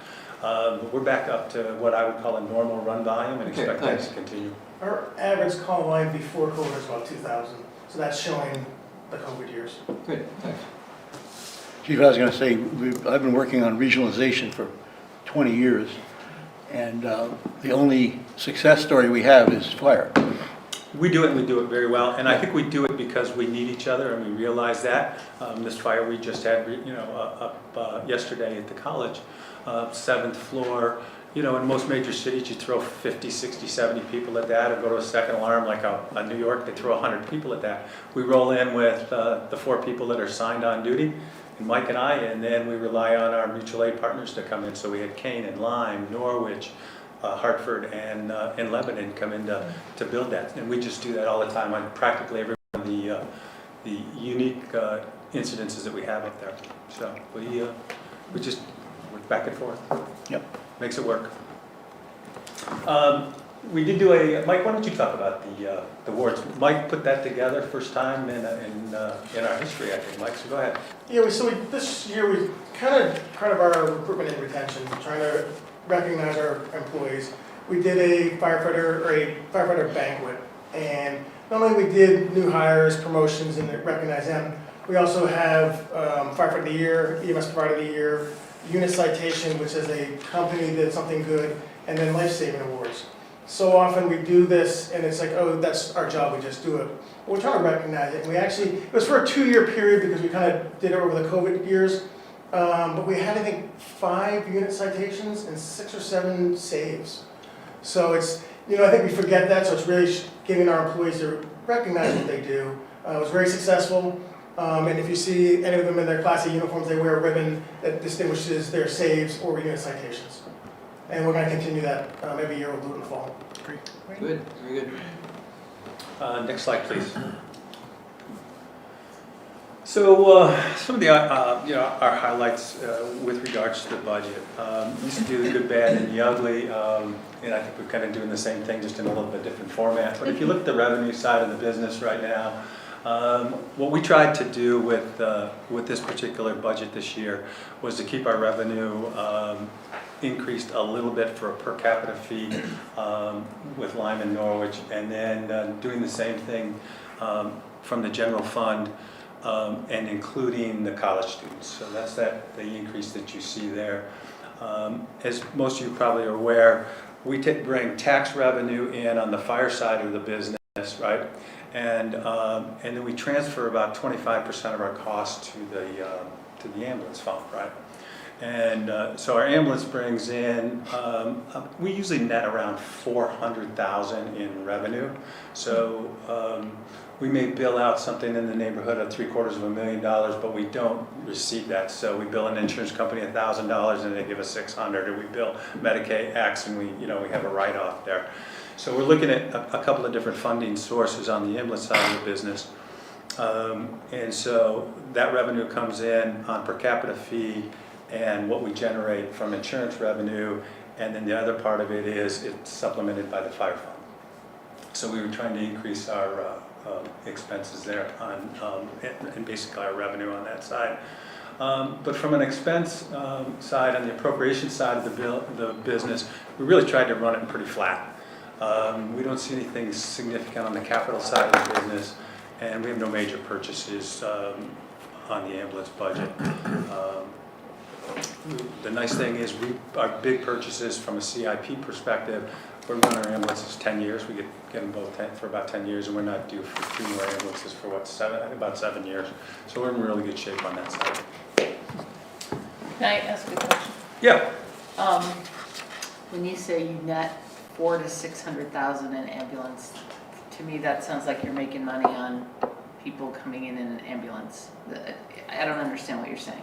So what we do is we bill the insurance companies for our ambulance Right. service, right? I get that. So that funding comes into the ambulance side of the business, okay? And we offset roughly 25% of our overall budget. We attribute that to the ambulance side, okay? Even though it's probably 2/3 of what we do. So this relationship was put in as far as ratio a long time ago. In theory, we could take all the money, throw it in the general fund in like Lebanon and Hartford and just work it out of a general fund, but I have an ambulance budget and I have a fire budget. Think of it like this. You need a fire department, so take the EMS out of the business, and communities need a fire department, and you need to set your ISO rating, which ours is 3X, 3Y, or 3Y now, which is a very high rating. So then if you want to get into the EMS side of the business, you say, okay, let's look at my run volume and what can I handle. If I'm a department that runs out the door with an engine company and spends 10, 15, 20 minutes on an ambulance call, and I have an outside agency transporting, I can do a lot more runs. If I'm transporting people an hour and a half, 2.5 hours, it creates some issues for you because there's only so much time in the day, and you look at your run volume in a particular situation. We're running in 2 to 2,500 runs a year. We can sustain both a fire and a transport business. So once you start getting closer to 3,000 runs out of a fire station, you really start to overtax it. So fire-based EMS works really well here, and we can be in the transport business. And Lebanon does it, and Hartford does it, and a lot of places do it. But in some cities where your engine companies were running 4,000 or 5,000 runs a year, you can't get into the transport business. You can respond, right, and respond in a very short period of time. In my old neck of the woods, the average response time, or what we call working time, was 18 minutes.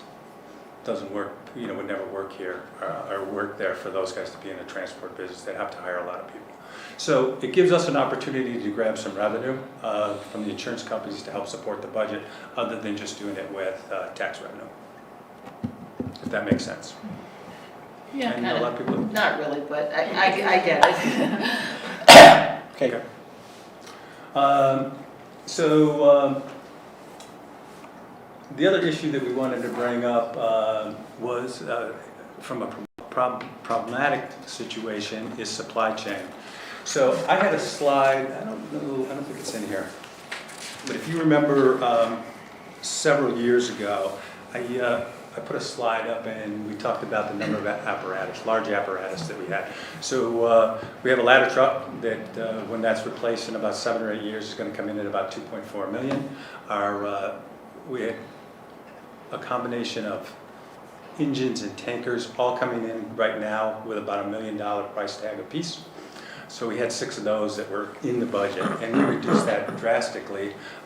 Just prior to my getting here, they kicked it down, and then we kicked one more out of the budget basically and said, you know what, I don't need, with the regionalization we have, I feel very, very comfortable with a ladder truck and 3 pieces of apparatus, 3 engines, or engine tanker combinations. And that's where we are right now. So those rigs are coming in at about $1 million a piece right now. The biggest problem that we have is one of the major suppliers in the country, it's called Emergency One, that most of us in this area utilize for a whole host of reasons. They build about 2,500 rigs a year.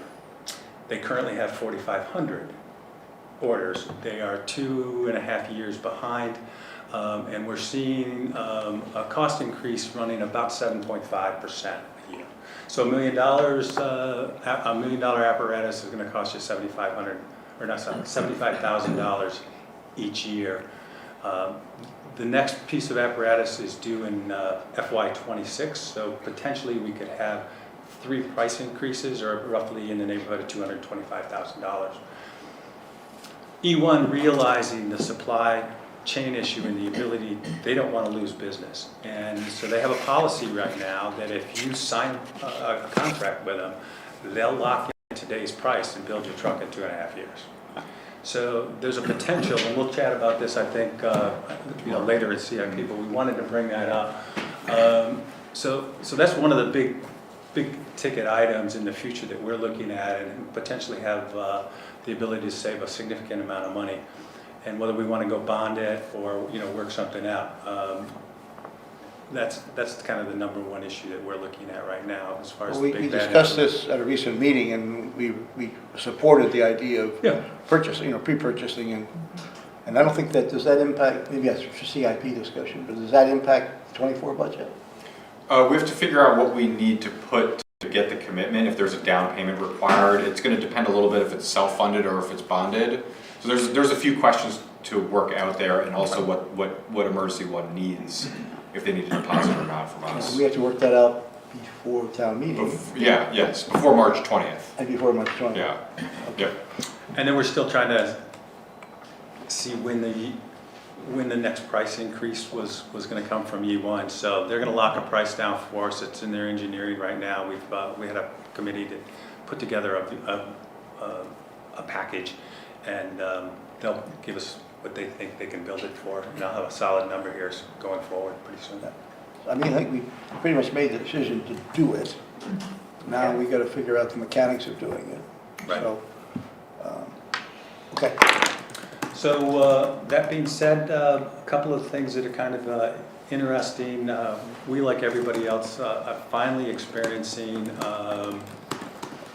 difficulty in hiring. I have a captain that's going to retire at the end of March, and I had a firefighter that left and went to Manchester after 6 months.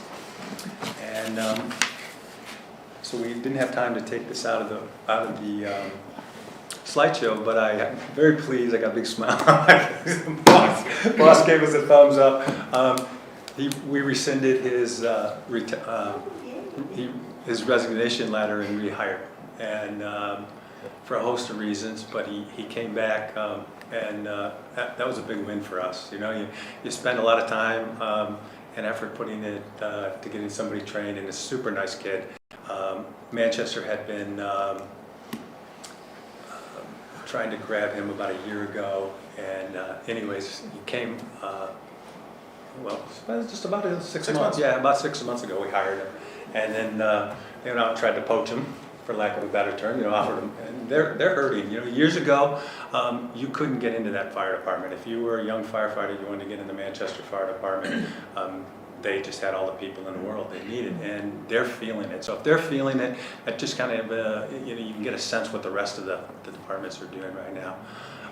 So it's all about retention and hanging on to the people that you currently have, and we really appreciate the effort that you're putting forth to help us do that. We've had a lot of time and effort invested in our people with the training and our ability, and I think we're in a great place, and it's taken us a while to get here, but like I said, we really appreciate that. So, Mike, you got anything you want to add? No, that's good. Board, any other questions? Corey? So kind of whip through that. Oh, Kari, I can't believe you're going to ask a question. So I guess I was very much interested in Joanna's question, and as sort of part of the answer is that there is no right answer.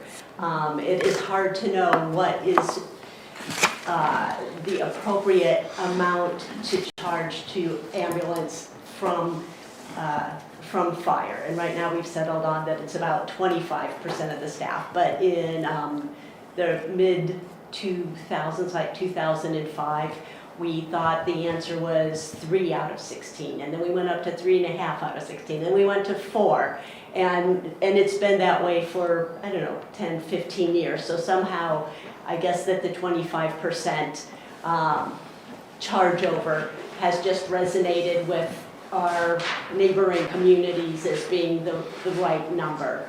That said, then we have this community fee that needs to go up, and we've had years where it did not go up because we tried not to charge more to them.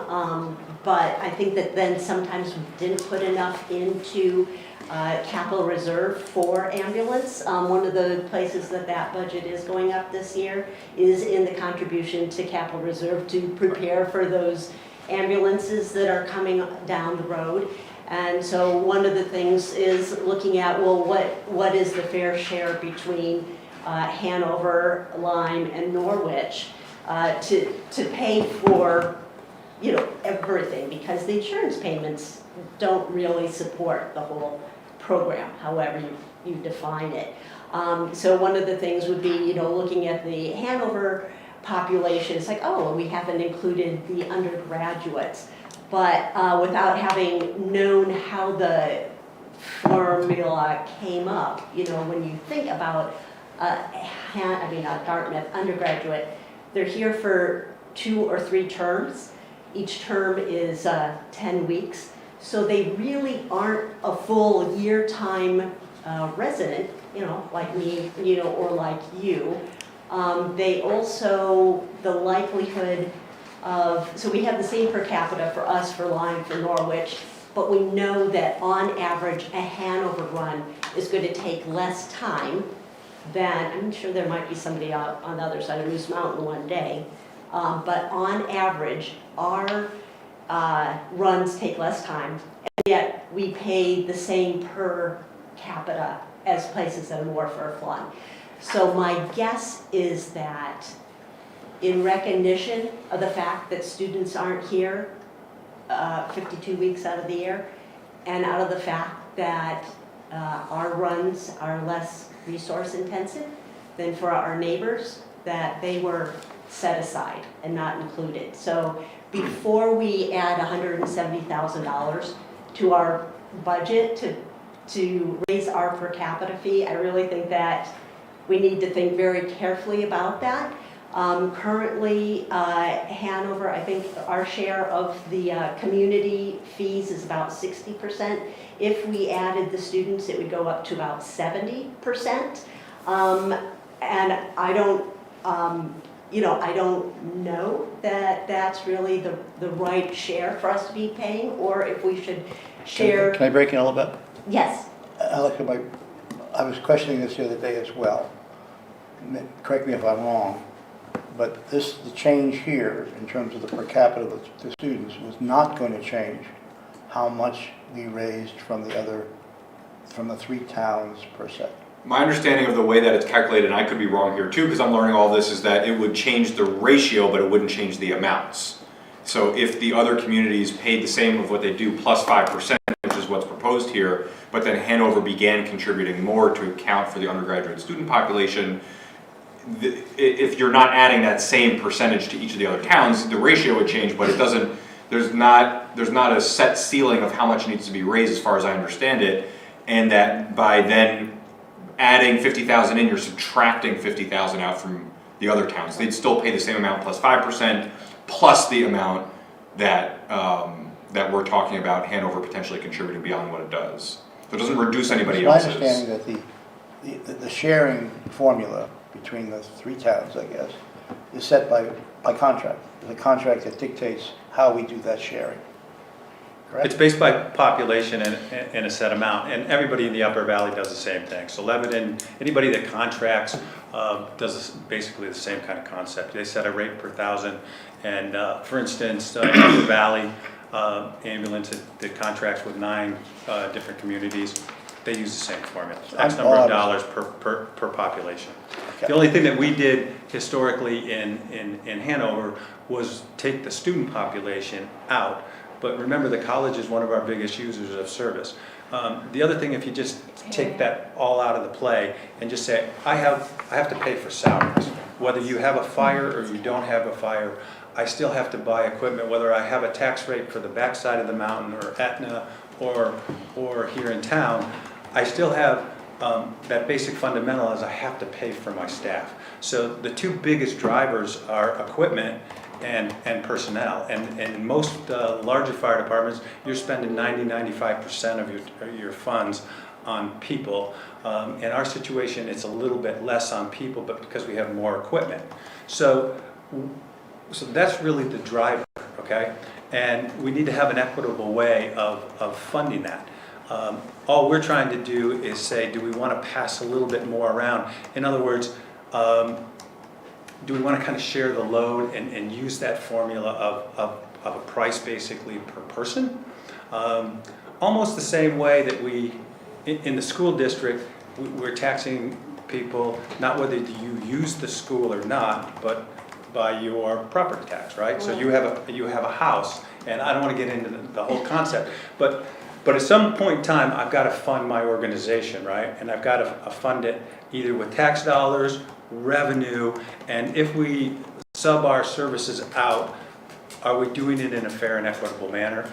And this seems to be a process. I just want to be convinced by Wednesday that we have an agreement with these 3 towns. I don't know, I haven't heard anything that they are concerned about this. So I don't know, I want to make sure we're not shooting ourselves in the foot.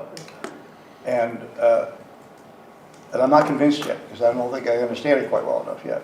But by the end of Wednesday, I want to be convinced. And I can look into the contract side of it, but I can say at least from what's in the budget, we've not, what's in the budget is what the other communities currently contribute plus 5%. Okay. Plus the first half of a 2-year payment of the increase in the per capita fee. Again, that doesn't mean that there's not a question to look into, but as far as what we're anticipating in the budget, it's the other communities' current contributions plus 5%. And for whatever it's worth, I'll also just add, I think that there is, one of the things that's difficult about finding an answer in a conversation like this is that to some degree we have to make not entirely arbitrary, but somewhat arbitrary distinctions between certain things. And there's certain services that we've heard about tonight that are supported, that are more self-funded. So like planning, the first department that went, of course, generates a lot of revenue that funds the services that are provided. There's some departments that do that and generate the revenue back and some that don't. And it's not really any real delineation about which ones generate revenue, which ones don't. And the additional thing, which I would have loved to have time to talk, this is on one of 100 things I would have loved to talk about this year that we didn't get a chance to get to, is should the fire fund and ambulance fund be separate funds or should they be part of the general fund? And we have enterprise funds like water and wastewater and parking that are separate, but the fire is separate in large part, I think, historically because you have 3 different taxing rates for 3 different districts, which is a whole other can of worms of an argument because we don't do that for any other municipal services that might see increased level of service and then decreased level of service between urban and rural areas. But then also, the ambulance fund, which generates some amount of revenue, but not enough to cover the full cost. Parks and Rec generates revenue, planning generates revenue, multiple departments, the clerk's office generates revenue. I mean, they're all in the general fund. And so there's definitely some conversations to be had that I would disclaim with that there's probably not a right answer. There's just what we're kind of comfortable with and what we feel is fair. We've had, I can't think we've really had discussions, but we have had observations that the fire fund really, and the ambulance fund, should be brought into the general fund. Yeah. And we've always said, well, we'll figure that out next year. So we're still here in the same place, but it's not like it's a new subject. Right. I think town management has been in favor of bringing the 2 together like every other community does. Mm-hmm. And there is some history there, but maybe that history just has to be let go. Yeah. And I'd love to look. So anyway, I think that'd be a genuine, that's a real discussion that we should have, and sooner than later. Right. I also think it's important to note that this is a service that we provide, just like education, and that, there's a certain, in Lyme and Norwich, there are no continuing care facilities in terms of retirement, in terms of calls to Wheelock Terrace and Kendall and the Greens and Hanover Terrace. Those are, look at your numbers. Those are significantly more than, those of us who don't have kids in school anymore in terms of. So I think, these are services as taxpayers we expect to have. And, whether you live in you know, on the backside of Moose Mountain, or you live in downtown Hanover, we want the ambulance to come and get us, and that's part of paying our taxes. So, or having the fire trucks come and having different rates. For me, it just doesn't feel like part of a community. So I think we really should be working on this. Right, and I guess though, what's in front of us for this discussion though is what the relationship is between us and the other towns. And I have to say, to me, it's like, oh, this is the tuition discussion all over again. How much is the fair, tuition for people to, attend the high school? So I mean, this is a conversation that comes up in several different contexts, but I just wanted to point out that of the community fund for fiscal year 23 that we're in, Hanover pays 60% of it, Lyme 13% of it, and Norwich is 27%. And if we all increased by 4% or 5%, the percentage shares would save the state. But once you increase Hanover's population, then our share changes. And and again, if you all think that we should increase our share compared to Lyme and compared to Norwich, that's a decision for you to make. But I just think that again, we need to be going in with our eyes open and saying, and base it on a sentiment that we really feel that we are treating our neighbors unfairly, other than that, oh, there's this way for us to raise more community funds from ourselves. I'm sorry, Peter, you're... Yeah, I just want to, I'll go back to my original statement, because I want to be sure I understand this. Yeah. And I don't think I do at the moment. Yeah, no, and I don't think we should be doing anything outside of a negotiation with the other three towns. We can have some more conversations about that process. I would just say that, there's pros and cons. Looking at the ratio between communities is only one way to look at how the costs are shared, of course. The other way, or another way, would be to say, what should each community pay? And you do that like that, instead of using percentages. And, it's a similar conversation if you have different departments that are paid different rates for different staff, that work for the town. You could compare employees to each other and say, well, this person I only make 91% of what this person makes, or we could have a conversation, well, what's the market rate for the position that the person's in? And I'm not saying I think there's pros and cons to looking at them from any direction, and this is going to be a gray area no matter how we approach it. But here's a basic fundamental, okay? Hang on just a second. Yes. And I think we're missing the point. I have two separate budgets, okay? I wish it was one. I wish fire and ambulance was just combined in one, all right? But I have two separate budgets. So I have to balance them, right? My revenue on the ambulance side and my appropriations have to be identical. I have to do the same thing on the fire side, right? So when my costs go up on the ambulance side of the business, there's only three ways I can generate some revenue to do that, right? I can hopefully increase my number of runs and bring in the dollars and cents from the insurance companies, right? So I get that. That's a revenue source. The second revenue source is my per capita fee. And then the third revenue source is what we take from actually taxpayer-funded fire funds, right? And offset the additional costs. So I have three different methods to balance my budget with the ambulance versus throwing it all together and just saying, here's what my tax rate is, right? So that's what we're up against, and that's why we tried to do it this year, right? So I basically have to come up with roughly 1,100 or $1.1 million to balance the ambulance budget. And another thing I'll add too is that in conversations about how, this is a bigger can of worms that I'm almost going to maybe regret opening, but I'm going to do it anyway, which is that as far as thinking about how our departments and department heads think about their expenses versus revenues, there's an argument to be made that we have a very, very strict tie-in between, for some departments, about how much revenues they're supposed to raise versus what their expenses are. And there's arguments to be made in favor of that and saying, okay, well, if you want to do X program, then generate Y revenue to offset that. But that also is something that in certain fields, I don't think it's really the case on the fire side, but certainly on the police side, we could easily imagine that is not a good idea. And in fact, the Department of Justice does not allow municipalities to issue tickets so that they can raise money that way.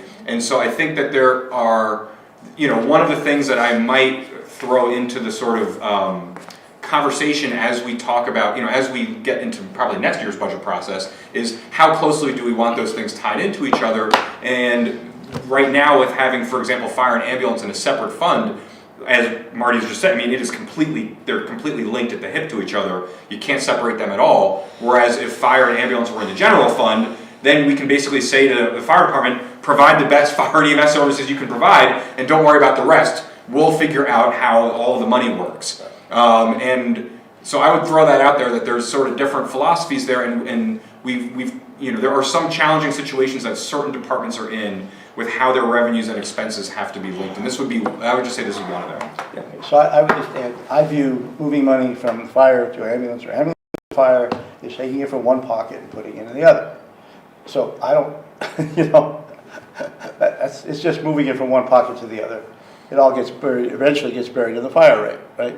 So, yeah, so I just want to make sure we're not doing anything that causes us inadvertently to pick up a larger share of the total cost than the two other towns that we participate with. That's my bottom line. We'll talk a little more about the contract. And that's not happening. Yeah, I don't think that's yeah. Okay, you've assured me that's not happening. But we will double check, and this is a new arrangement for me certainly, and so we'll talk a little more between now and Wednesday and just make sure. I thought the 170 is just moving from. Yeah. It would be One pocket. having, I mean, it would have more taxpayer, more overall taxpayer that isn't divided into the 3 different fire districts, which is where that money would come from. If not, right, it's coming from the general fund tax base instead. Right. But it's not supplanting any other income, which is I think, I mean, I could be wrong. I think that's one of the important points of the question, which is, if we're taking more money in from taxpayers in Hanover, are we then reducing the amount that taxpayers in other towns are contributing? The answer to that is no, unless I'm totally misunderstood Are something. you suggesting that we take, over 2 years, take 170 out of the general fund and put it into the fire and ambulance funds? That's what we're proposing by increasing Hanover's per capita contribution. It would be charging the general fund instead of charging the fire fund, basically, even though it's both Hanover taxpayers. No, they're different. They are different towns. They are different taxpayers, although we're talking about potentially merging them. But again, I think the important point, unless I'm misunderstanding it, is that the questions seem to be around, is the additional, and there could be other questions, but it seems like one of the important questions is the additional amount that we're proposing adding in, taking away income from other communities? That's one question. And the answer to that is no. Hopefully no. And then the other question would be, what's the rationale or justification for moving 170,000 over 2 years from the general fund to the fire fund? The rationale from my perspective is that, I guess my question would be, and I mean, we've talked about this a little bit, is, well, why are college students exempt? They use EMS services at a same or greater rate than the rest of the population. Is that a fair statement? So the concept here is you take the population of the area you serve, you charge them the same per capita fee, right? So if, as I said, I used the example with Upper Valley, they have 9 communities. Everyone in the 9 communities pays the same per capita fee per head. Based on and is there any other community that, I guess, dissects its population? Does Norwich or Lyme say, well, there's a certain subset of our population that we're not counting for some reason? No. Right, and so that's the argument, I think, is that there's not other communities saying, well, 20% of our homes are vacation rentals. What are we paying today for the general fund to the fire fund? 0, right? No, we're not paying, no, we're paying an amount, I don't know what it is off the top of my head, but. What's that right now? The per capita fee for Hanover. So we run about the population around 7,100, and our Hanover population at our current rate generates about $327,000. So that is money that's currently moving. Right, it has historically, Okay, in a per that's the capita delta fee. I want to know about. And our total per 170 capita. delta? It's going from that 3 something number. 327 Right, Yeah, to about 5. to 497. Yeah, right. Yeah. So I guess we need to talk a little bit about the rationale for changing that formula today. Right, so that formula, by making that change, like, so we're talking about the per capita fee that Lyme or Norwich would pay, that would increase their contribution by 5%. If we include the students into ours, that means that we're going to be seeing a 52% increase in the amount that we pay.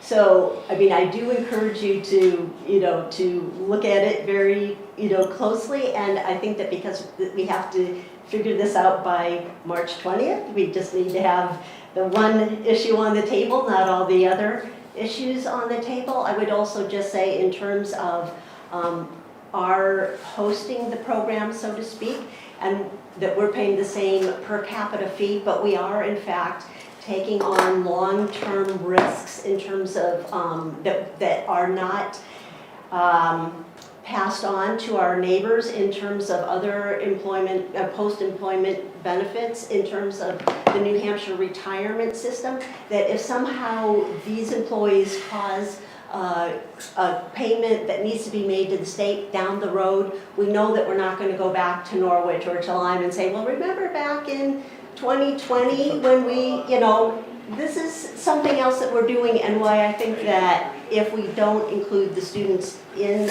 our numbers, because it's sort of, there's no right answer, it's not the wrong answer not to have them in there, and to say that if we need to raise the per capita fee 10% on everybody in order to get the equipment and the salaries that we need to attract and retain, then it makes sense that all communities bear that increased burden together, instead of us taking on an additional amount.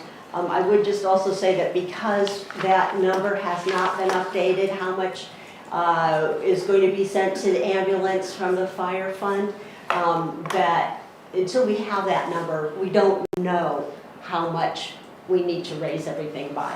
So I just want to also say in this instance, we don't want to be putting the cart in front of the horse until that number has been updated, which hasn't happened yet. So Carrie, by the 20th. Okay. Let's we just should jump in have- here. I'm going to stop now. Let's move off of this subject. We'll bring it back up on Wednesday. Okay. Any other questions by the board? Okay. Thank you. Thank you. Okay.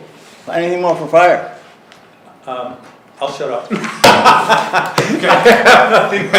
you both. Unless you guys have. We'll talk more So between much now. for that 15 minutes, huh, Ruby? Yeah, that No dinner for you. We were done, it wasn't us. really Ruby, I knew you wanted us to debate that per capita issue at the fire department. Let's get into it. I will only say the fundamental issue here. No. That's all, I don't care how we get it. Definitely a broader conversation to be had about this. Yeah. To continue. Yeah. To be continued. I agree. As long as you have the revenue you need. That's done. Not- Carrie. Take it outside. All right, next up. You guys. See you Thanks, soon. Ryan. Thanks, Thank Steve. you. The best for last month. Best for last. No, we still have a tax collector after you. Oh, that's the best. Yeah, and actually that's, probably not tonight. Okay, But that works. That was a mistake. I included that Okay. on Wednesday. Okay, best for last. Hit it for you. I guess I get the crown, right? Ain't gonna happen. Hello, hello, hey Nancy. I'm Ruby Simon. I'm the library director at the Howe Library. As many of you know, we saw Etna go initially. The Hanover has 2 public libraries. We're one of them. We primarily serve the town of Hanover and Etna, and through a non-resident membership, the Upper Valley. Also, the rest of the Upper Valley residents have access to us. The library was incorporated in 1899, started in 1900, so we've been around for quite a while. The Howe Library is currently open 7 days a week for a total of 57 hours, and we offer a diverse array of indoor and outdoor literacy programs ranging from author talks, workshops, lectures, music performances, and STEAM programs, and tech support that gets used quite a bit. This past year, the state report had us as the 12th highest circulating library in the state. So that includes a lot of the the large libraries in the southern part.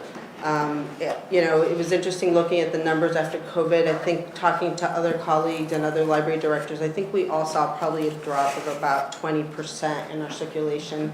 Obviously, the visits, indoor visit counts were all over the place. Some libraries opened sooner, I think we were one of the ones, just because Hanover took a more conservative approach, that stayed closed a little bit longer, but you really kind of look at our circulation, the numbers themselves, we were still pretty up there even though we were closed. So that was interesting to see and understand kind of what the community values in terms of what we do at the Howe. Obviously, one of our biggest, I think, highest used service at the library is our collection. And when we get a lot of people from the Upper Valley who come and purchase that non-resident membership, that is primarily what they want access to, is our collection. And I believe we're probably in the Upper Valley, just based obviously on the size of our building. We have one of the largest collections, as well as electronic, in terms of digital access and resources. As you know, the Howe Library Corporation subsidizes and covers all of our collections. Currently, Etna also has access to our electronic resources, so that is they are under that umbrella, so we help subsidize that cost for them. In terms of our staff, we are 17 FTEs. More than 50% of our staff is part-time, ranging from, I think our lowest employee is 9 hours, and the next up to a range of 20 hours, and then we have a small percentage of full-time, which is primarily management. So, next slide. So a year in review after COVID, it was interesting just to kind of monitor how our services and different resources were being utilized again. Initially, you could see kind of people were a little bit still hesitant in coming in, but our numbers showed, particularly in circulation, that people were still using us. It was more transactional as opposed to people coming and staying in the library as we used to see. Although in the last several months we're definitely feeling and seeing that shift again, going back to kind of how we were prior to that, and having a lot of kids in the library, particularly after this last vacation break. I think staff were all saying that everything felt definitely like we were back to normal. In the past year, we offered 400 programs for all ages, and we averaged around 5,000 attendees. Obviously, with COVID, we really expanded on our outdoor programming, and we saw that even though we opened, that was still very popular. So we're continuing kind of balancing both indoor and outdoor programming. We were able to do a lot more collaboration with Parks and Rec, so I think that's something that we've enjoyed. We'll be continuing that as well, and it's worked out to be a great partnership. I think we're excited about having our new youth services librarian, who's also already made connections with the after-school program, and we're building some more literacy programs in conjunction with what the work they're doing. One of the main things that we added this past year was Hoopla. I think we started Canopy kind of midway in COVID, but it's been one of our biggest circulation drivers and one of our highest used resources at the moment. And then our total collection, we have over 1 million items. I think this last year we circulated over 178,000 items. We continue to do projects with Studio H. And in terms of staffing, I think the biggest one we've seen this year is we had Mary Ryan, who was our acquisitions librarian, retire after 25 years. I think the previous year it was Denise Reitzma, who had also been here a little bit over 20 years. So I think we're seeing that attrition and that shift in staffing in the next couple of years, we're kind of estimating.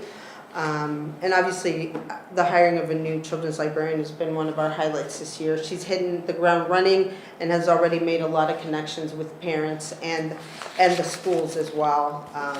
And it's been great to have her on the team. So here, I think, one of our biggest, surprises this year was also, we've got a very popular chess program that started, I think, first with kind of all ages, and there was such a high demand for it for kids that we had to separate them and create a separate program for youth. We have a volunteer that comes in and runs that program in collaboration now with our youth services librarian. And this past year, we were in several of the Vermont newspapers because I think one of our attendees of the chess program won the state championship. So that was really exciting to also see us be part of that. We also had one of our most popular and successful summer reading programs this summer, even though we pulled it together very last minute because it was right when our children's librarian had retired. And we're able to kind of transform the library. We had one little guy come in, I think I'd mentioned prior that, you know, he asked if we could do this every month, and we all were ready for him to leave because there's no way we're gonna do that. And as you can see some of our numbers, you can see the trends in terms of, you know, pre-COVID and post-COVID. You know, particularly circulation, we still have 5 months to go, so I think we're probably gonna surpass what we did last year based on those numbers. And the library visits, that's been interesting to also see, even though probably the last 3 months we've seen a significant shift. So we're monitoring those numbers to see what the changes are. I do feel that after probably sometime by, you know, next fall, we'll probably be close to our pre-COVID numbers. What is a visit? What is what? What is a visit? It's so we have a door counter that counts every time someone comes in. So The front door? both doors. The back Two. downstairs? Yeah. So, and it averages out, obviously, it doesn't double count someone coming in and out, so it does the whole formula in terms of every time the building gets used and when someone's in there, whether it's a meeting room or just to come in and pick up a book. So, you know, I think you could see you know, before COVID, we were over 182,000, so, but you know, I think those numbers are gonna go back to normal. I think one of the things that we're seeing, and I think if you move to the next slide, I think this past year was our pride and joy that we were able to get through an ARPA funding is a Zoom room. I believe we may be one of the only ones in the area that has them. We're trying to find out if any other organization may have one, but it has been one of the, I think, best things we've ever done. Pretty much all of our program now is being offered as Zoom. I was at a Historical Society meeting today, and we're partnering with them on 3 upcoming programs, and their first question is, you know, is it gonna be available in Zoom? Because half of them wanted to Zoom and the other half wanted to come in. So I think that is just kind of the nature of where our programming is going, and, you know, about convenience and accessibility. I think regardless, it has nothing to do with COVID anymore. I think just people have enjoyed and liked that convenience of being able to, you know, if they want to stay home, and if they want to come in for that interaction, they can. I think it's been phenomenal for winter.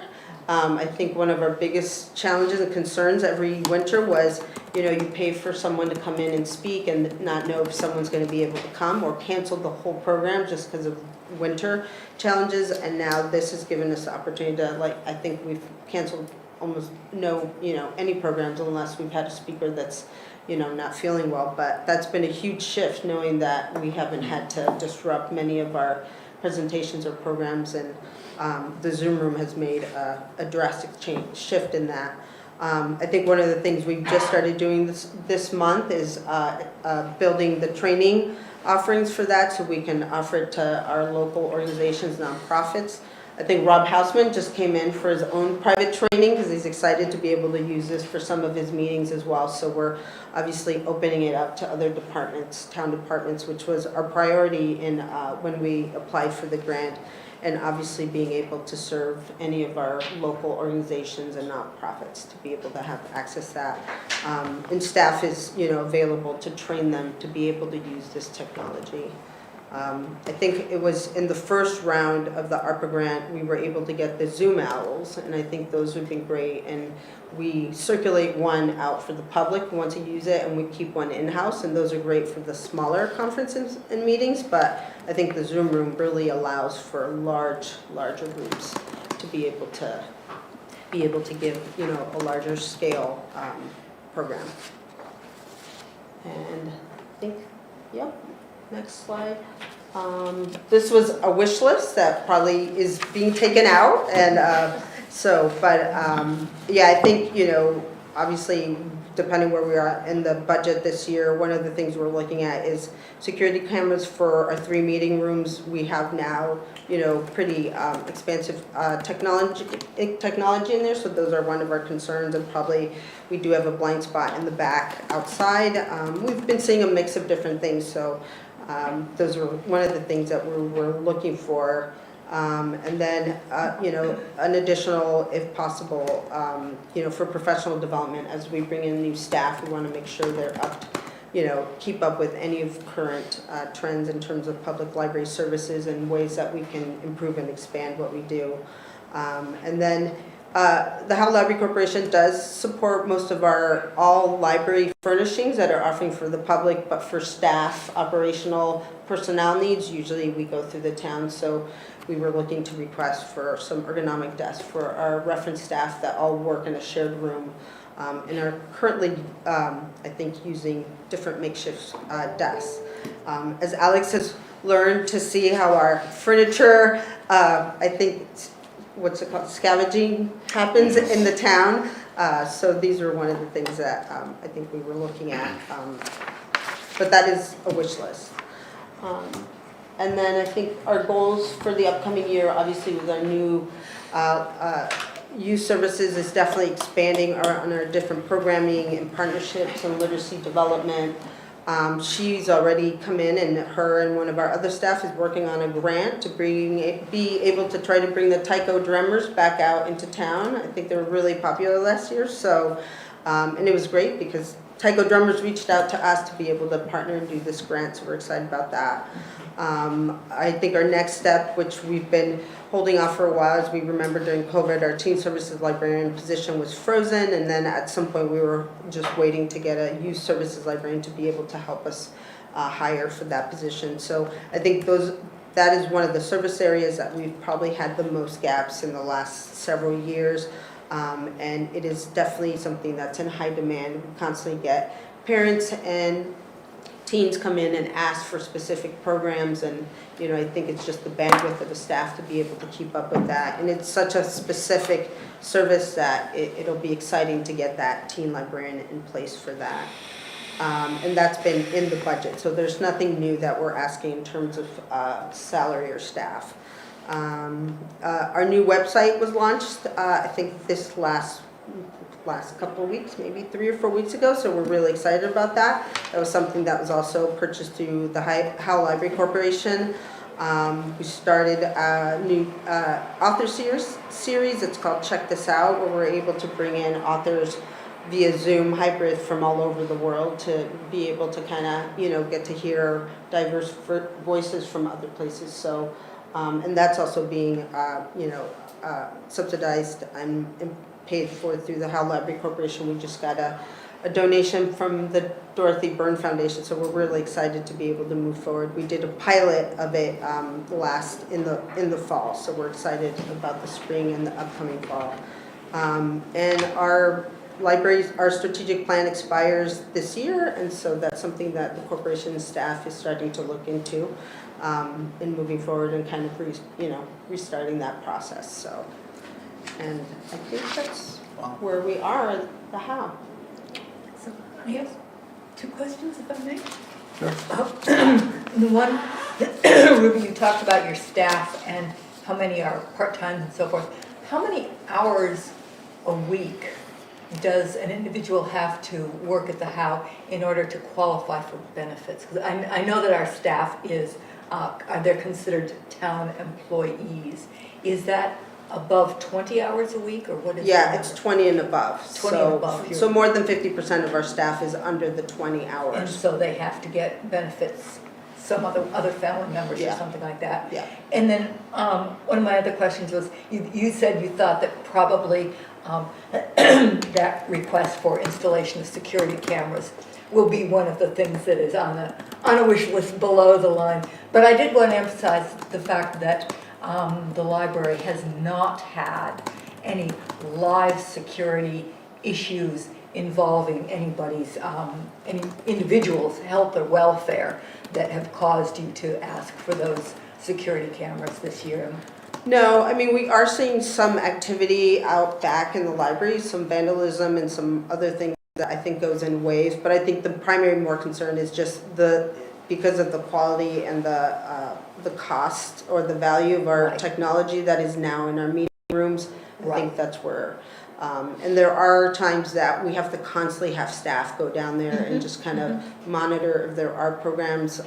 So I think most programs, we have to have a staff there at all times unless we, obviously if it's someone that's, depending on the groups or who they are, we know who's down there and check in on them. But a lot of times a group can be in there and we come in after and we see that some technology's been moved around and pieces are missing or something. So we've got to figure out how to track that sometimes. I just wanted to highlight the fact that people are not potentially injured or they've not been threatened or anything. I think we've been very fortunate. Obviously, Yes. there was an incident, I think this past year, was that in the fall, I think, where there was a gun-related issue.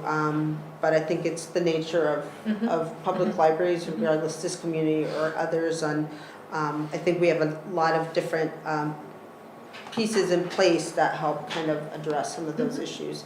Obviously, nothing is perfect, and there can always be challenges, but and your amazing staff really responds to the public that way, always making your library feel welcome, and even in that threatening incident, your staff stayed calm and kept the library open, and there the incident didn't rise to any greater. Yeah, our staff, I mean, we're very fortunate to have the quality of staff that we have with experience, and I think that just by the nature of the work they do, they understand. I mean, their priorities is to diffuse and help people and support. As we know, I think all across the country we're dealing with various levels of mental health issues, and staff, I think, always make sure they're aware and stay on top of some of the challenges that we're dealing with. So we've been very fortunate to be in a community where we haven't had too many issues, but staff also, I think, has learned and knows how to manage and diffuse any challenges. We appreciate them. One of the issues I've heard is that the pricing by the intermediaries for digital content is quite severe compared to hard books. Are you experiencing increasing costs? Can you talk a little bit about that? Absolutely. This is something we, our primary, I mean, we have a significant, collection budget, but a good percentage of it, we're seeing the increases coming from the electronic resources.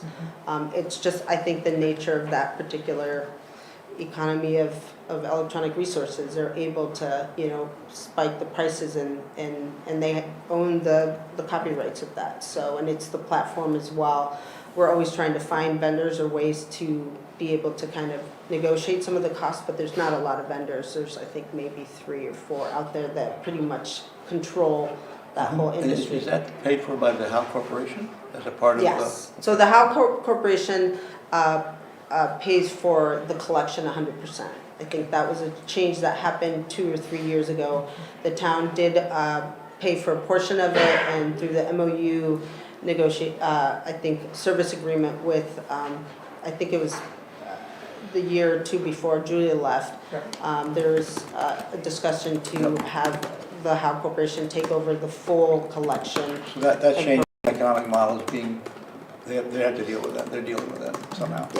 Yeah. So, and I think, that is one of my primary roles also in working with the corporation is our fundraising to make sure that we're able to still keep the level of quality of our programming, because Howe Corporation pays for all programming and all of the full collection, 100%.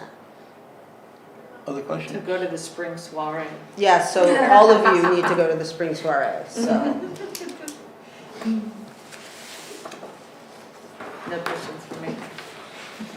So Kari asked us, and actually this one is under 10,000. I'm just curious, in the Etna Library, it said that there's an Etna Library charge from Howe that's $1,085, and I just couldn't find it then in your spreadsheet, part of the spreadsheet, and I was wondering what that was about. That's for our ILS system, the catalog system. So the Howe Library is the primary fiscal agent for that, and Etna pays into that that piece. And that's their cost for that. I think that might be under, what's the budget line? Is it IT or the technical services for the Evergreen ILS? Okay. Well, so in yours, I'm sorry. Is it's online? Oh, I see that Howe Live charges from Infotech, but that's where you're paying.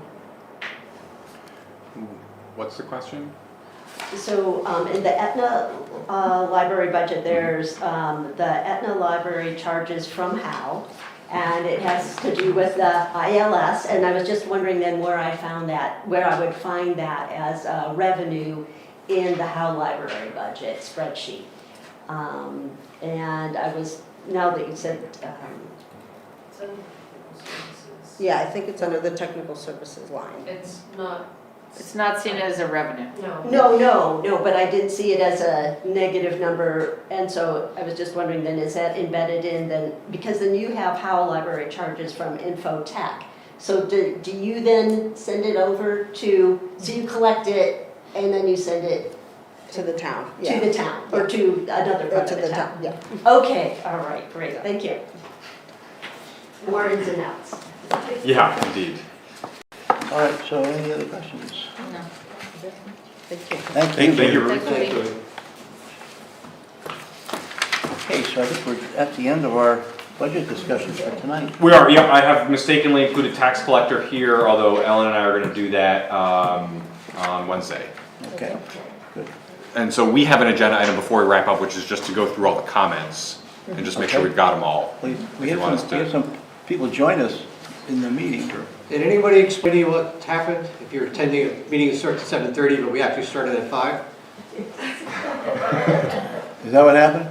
Yes, that's what happened. Okay. Yeah, we, Come on up and introduce yourself. Online it says it starts at 7:30, so we got a little confused. Oh. Yeah. Sorry. Come on up and introduce yourself anyway.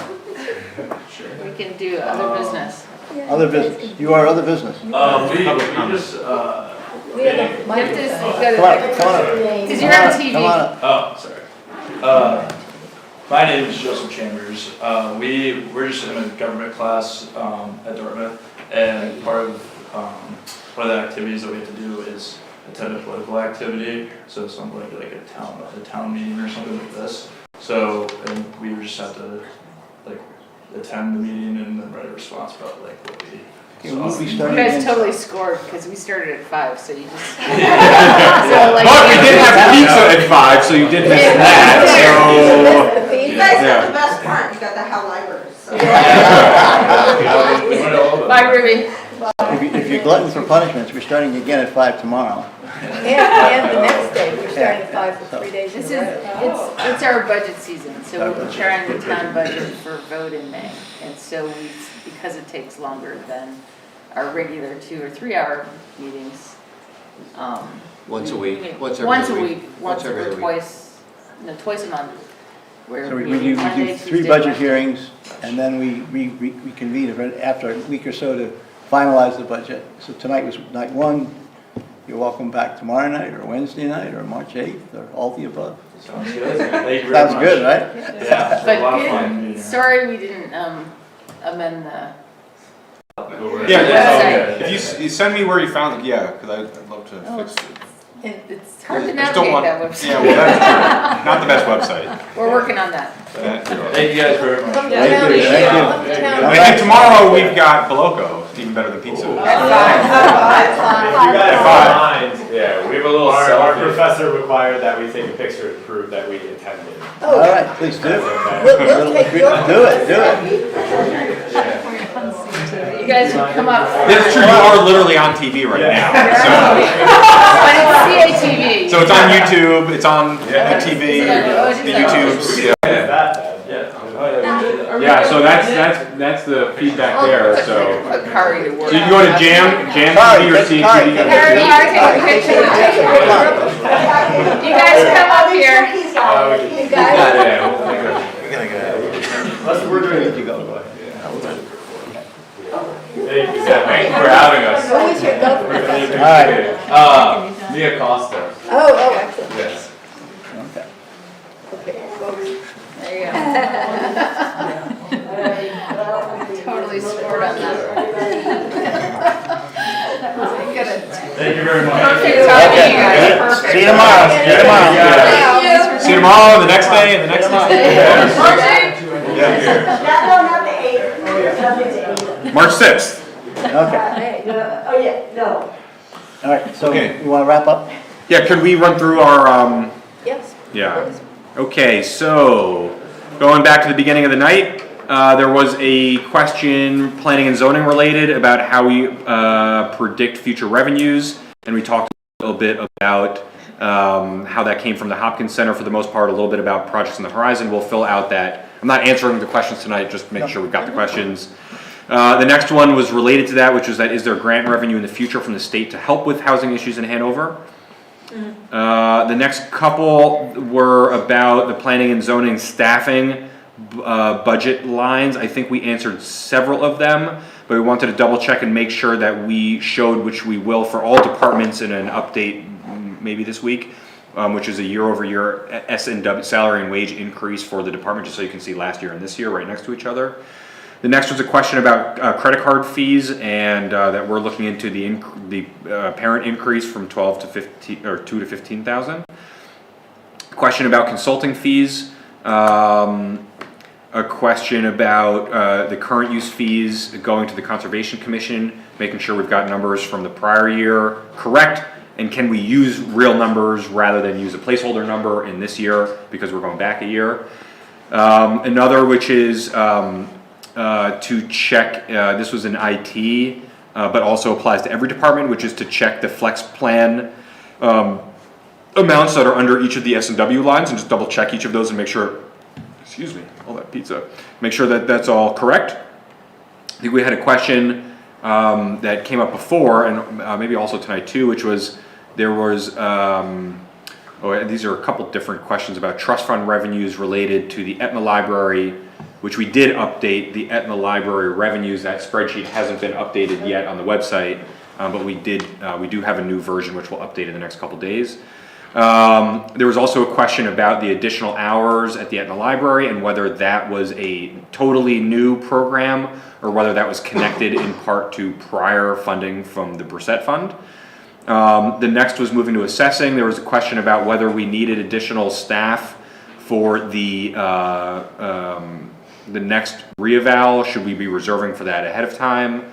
And are there consulting fees outside or in-house fees? Questions about sort of where the money is for that. I thought that was addressed adequately. It was. I think it was. The first part of that question, I guess both parts were kind of addressed. But I'm just going through all the questions, even the ones that we have answered. Okay. We're just going to do kind of an FAQ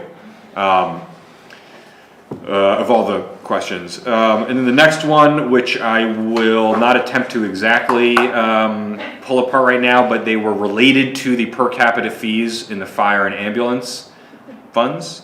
I'll leave it at that. And we're going to come back with some more information. We're going to come back with several different pieces of information related to that. Some of that is for by Wednesday, and some of that might be a broader conversation.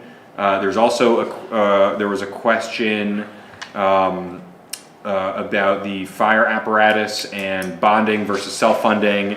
What is the cost commitment required in this year if we do indeed want to make the commitment ahead of time to save that potentially $225,000. A question about the breakdown of full-time and part-time staff at the Howe and where that level was, about when people drop below benefits eligible. And then the last was a question about the charge between Howe and Etna, which also I think we addressed, but was a question that was asked. So those are all the questions that we've got on our list. If there's anything that we missed, send it to me and Ellen, or say it now. I know you don't want to pull the yarn on the sweater about the fire fund, but is that history tells me or reminds me that we can't just get rid of the fire fund, we have to go through some process, right? Mm-hmm. Okay, so we couldn't just say, okay, because it's such a nightmare, we're just gonna not have it. For whatever it's worth, I don't know the exact answer, but we decided internally this was like on the list to do this year is to talk about a discussion where we would probably recommend merging all fire and ambulance into general fund. However, not knowing the exact process and also understanding that there's a history with the different taxing districts, that was one of the things we said, you know what, this is probably a next year conversation. Okay, It doesn't have to be that, but that was just a No, decision that I we think it's made. fine. I think there's A big conversation, yeah. Okay, good, thank you. Well done. Yep, thank you. sure. Okay, so, there's been a request for a non-public session? I don't think so, actually. Is that on the agenda? It's on the It agenda. was, but we don't have to do it if you don't want it. Do I hear a motion for adjournment? I move that we adjourn. Do I hear a second? I'll second that. You want further discussion on adjournment? All in favor? Hi. Aye. We're adjourned till tomorrow night. Thank you, Scott. Thank you. Thank you.